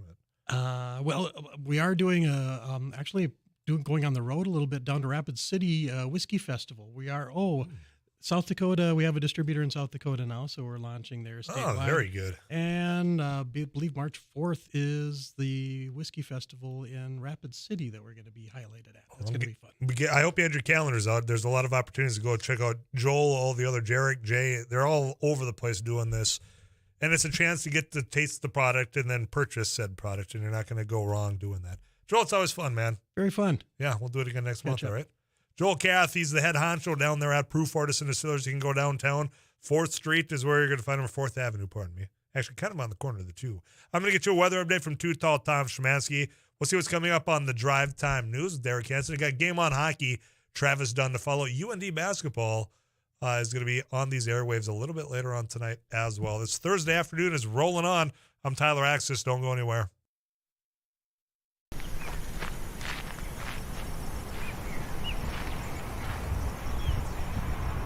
Robertson here with another News Radio. Hey, this is Abby Miller with the Derek Hansen, Couch Potato Radio. Did you see that from It Takes Two? Doug Miller with the morning crew this morning. Paul Jerkins News Radio. Eiler with It Takes Two. This is Jack Michaels, Voices Force. Too Tall Tom. Joel Heitkamp here on the Mighty Sarah Heinrich. I'm Tyler Axis, your host. The Mighty 790 and 104.7 FM KFGO. The names you know, the voices you trust.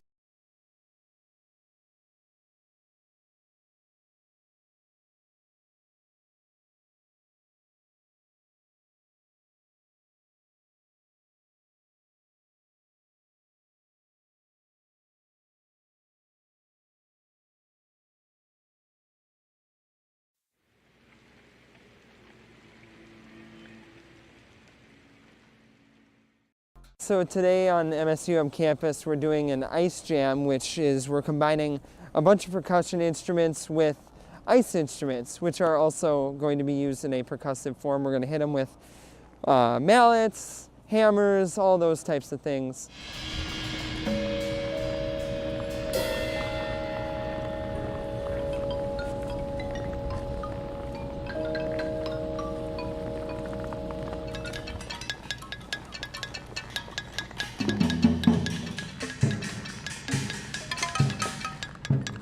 Today is all improv, so we're all just kind of working with ideas that we just kind of think of as we go, and we kind of play off each other, and it's fun to collaborate but also have a sense of independence.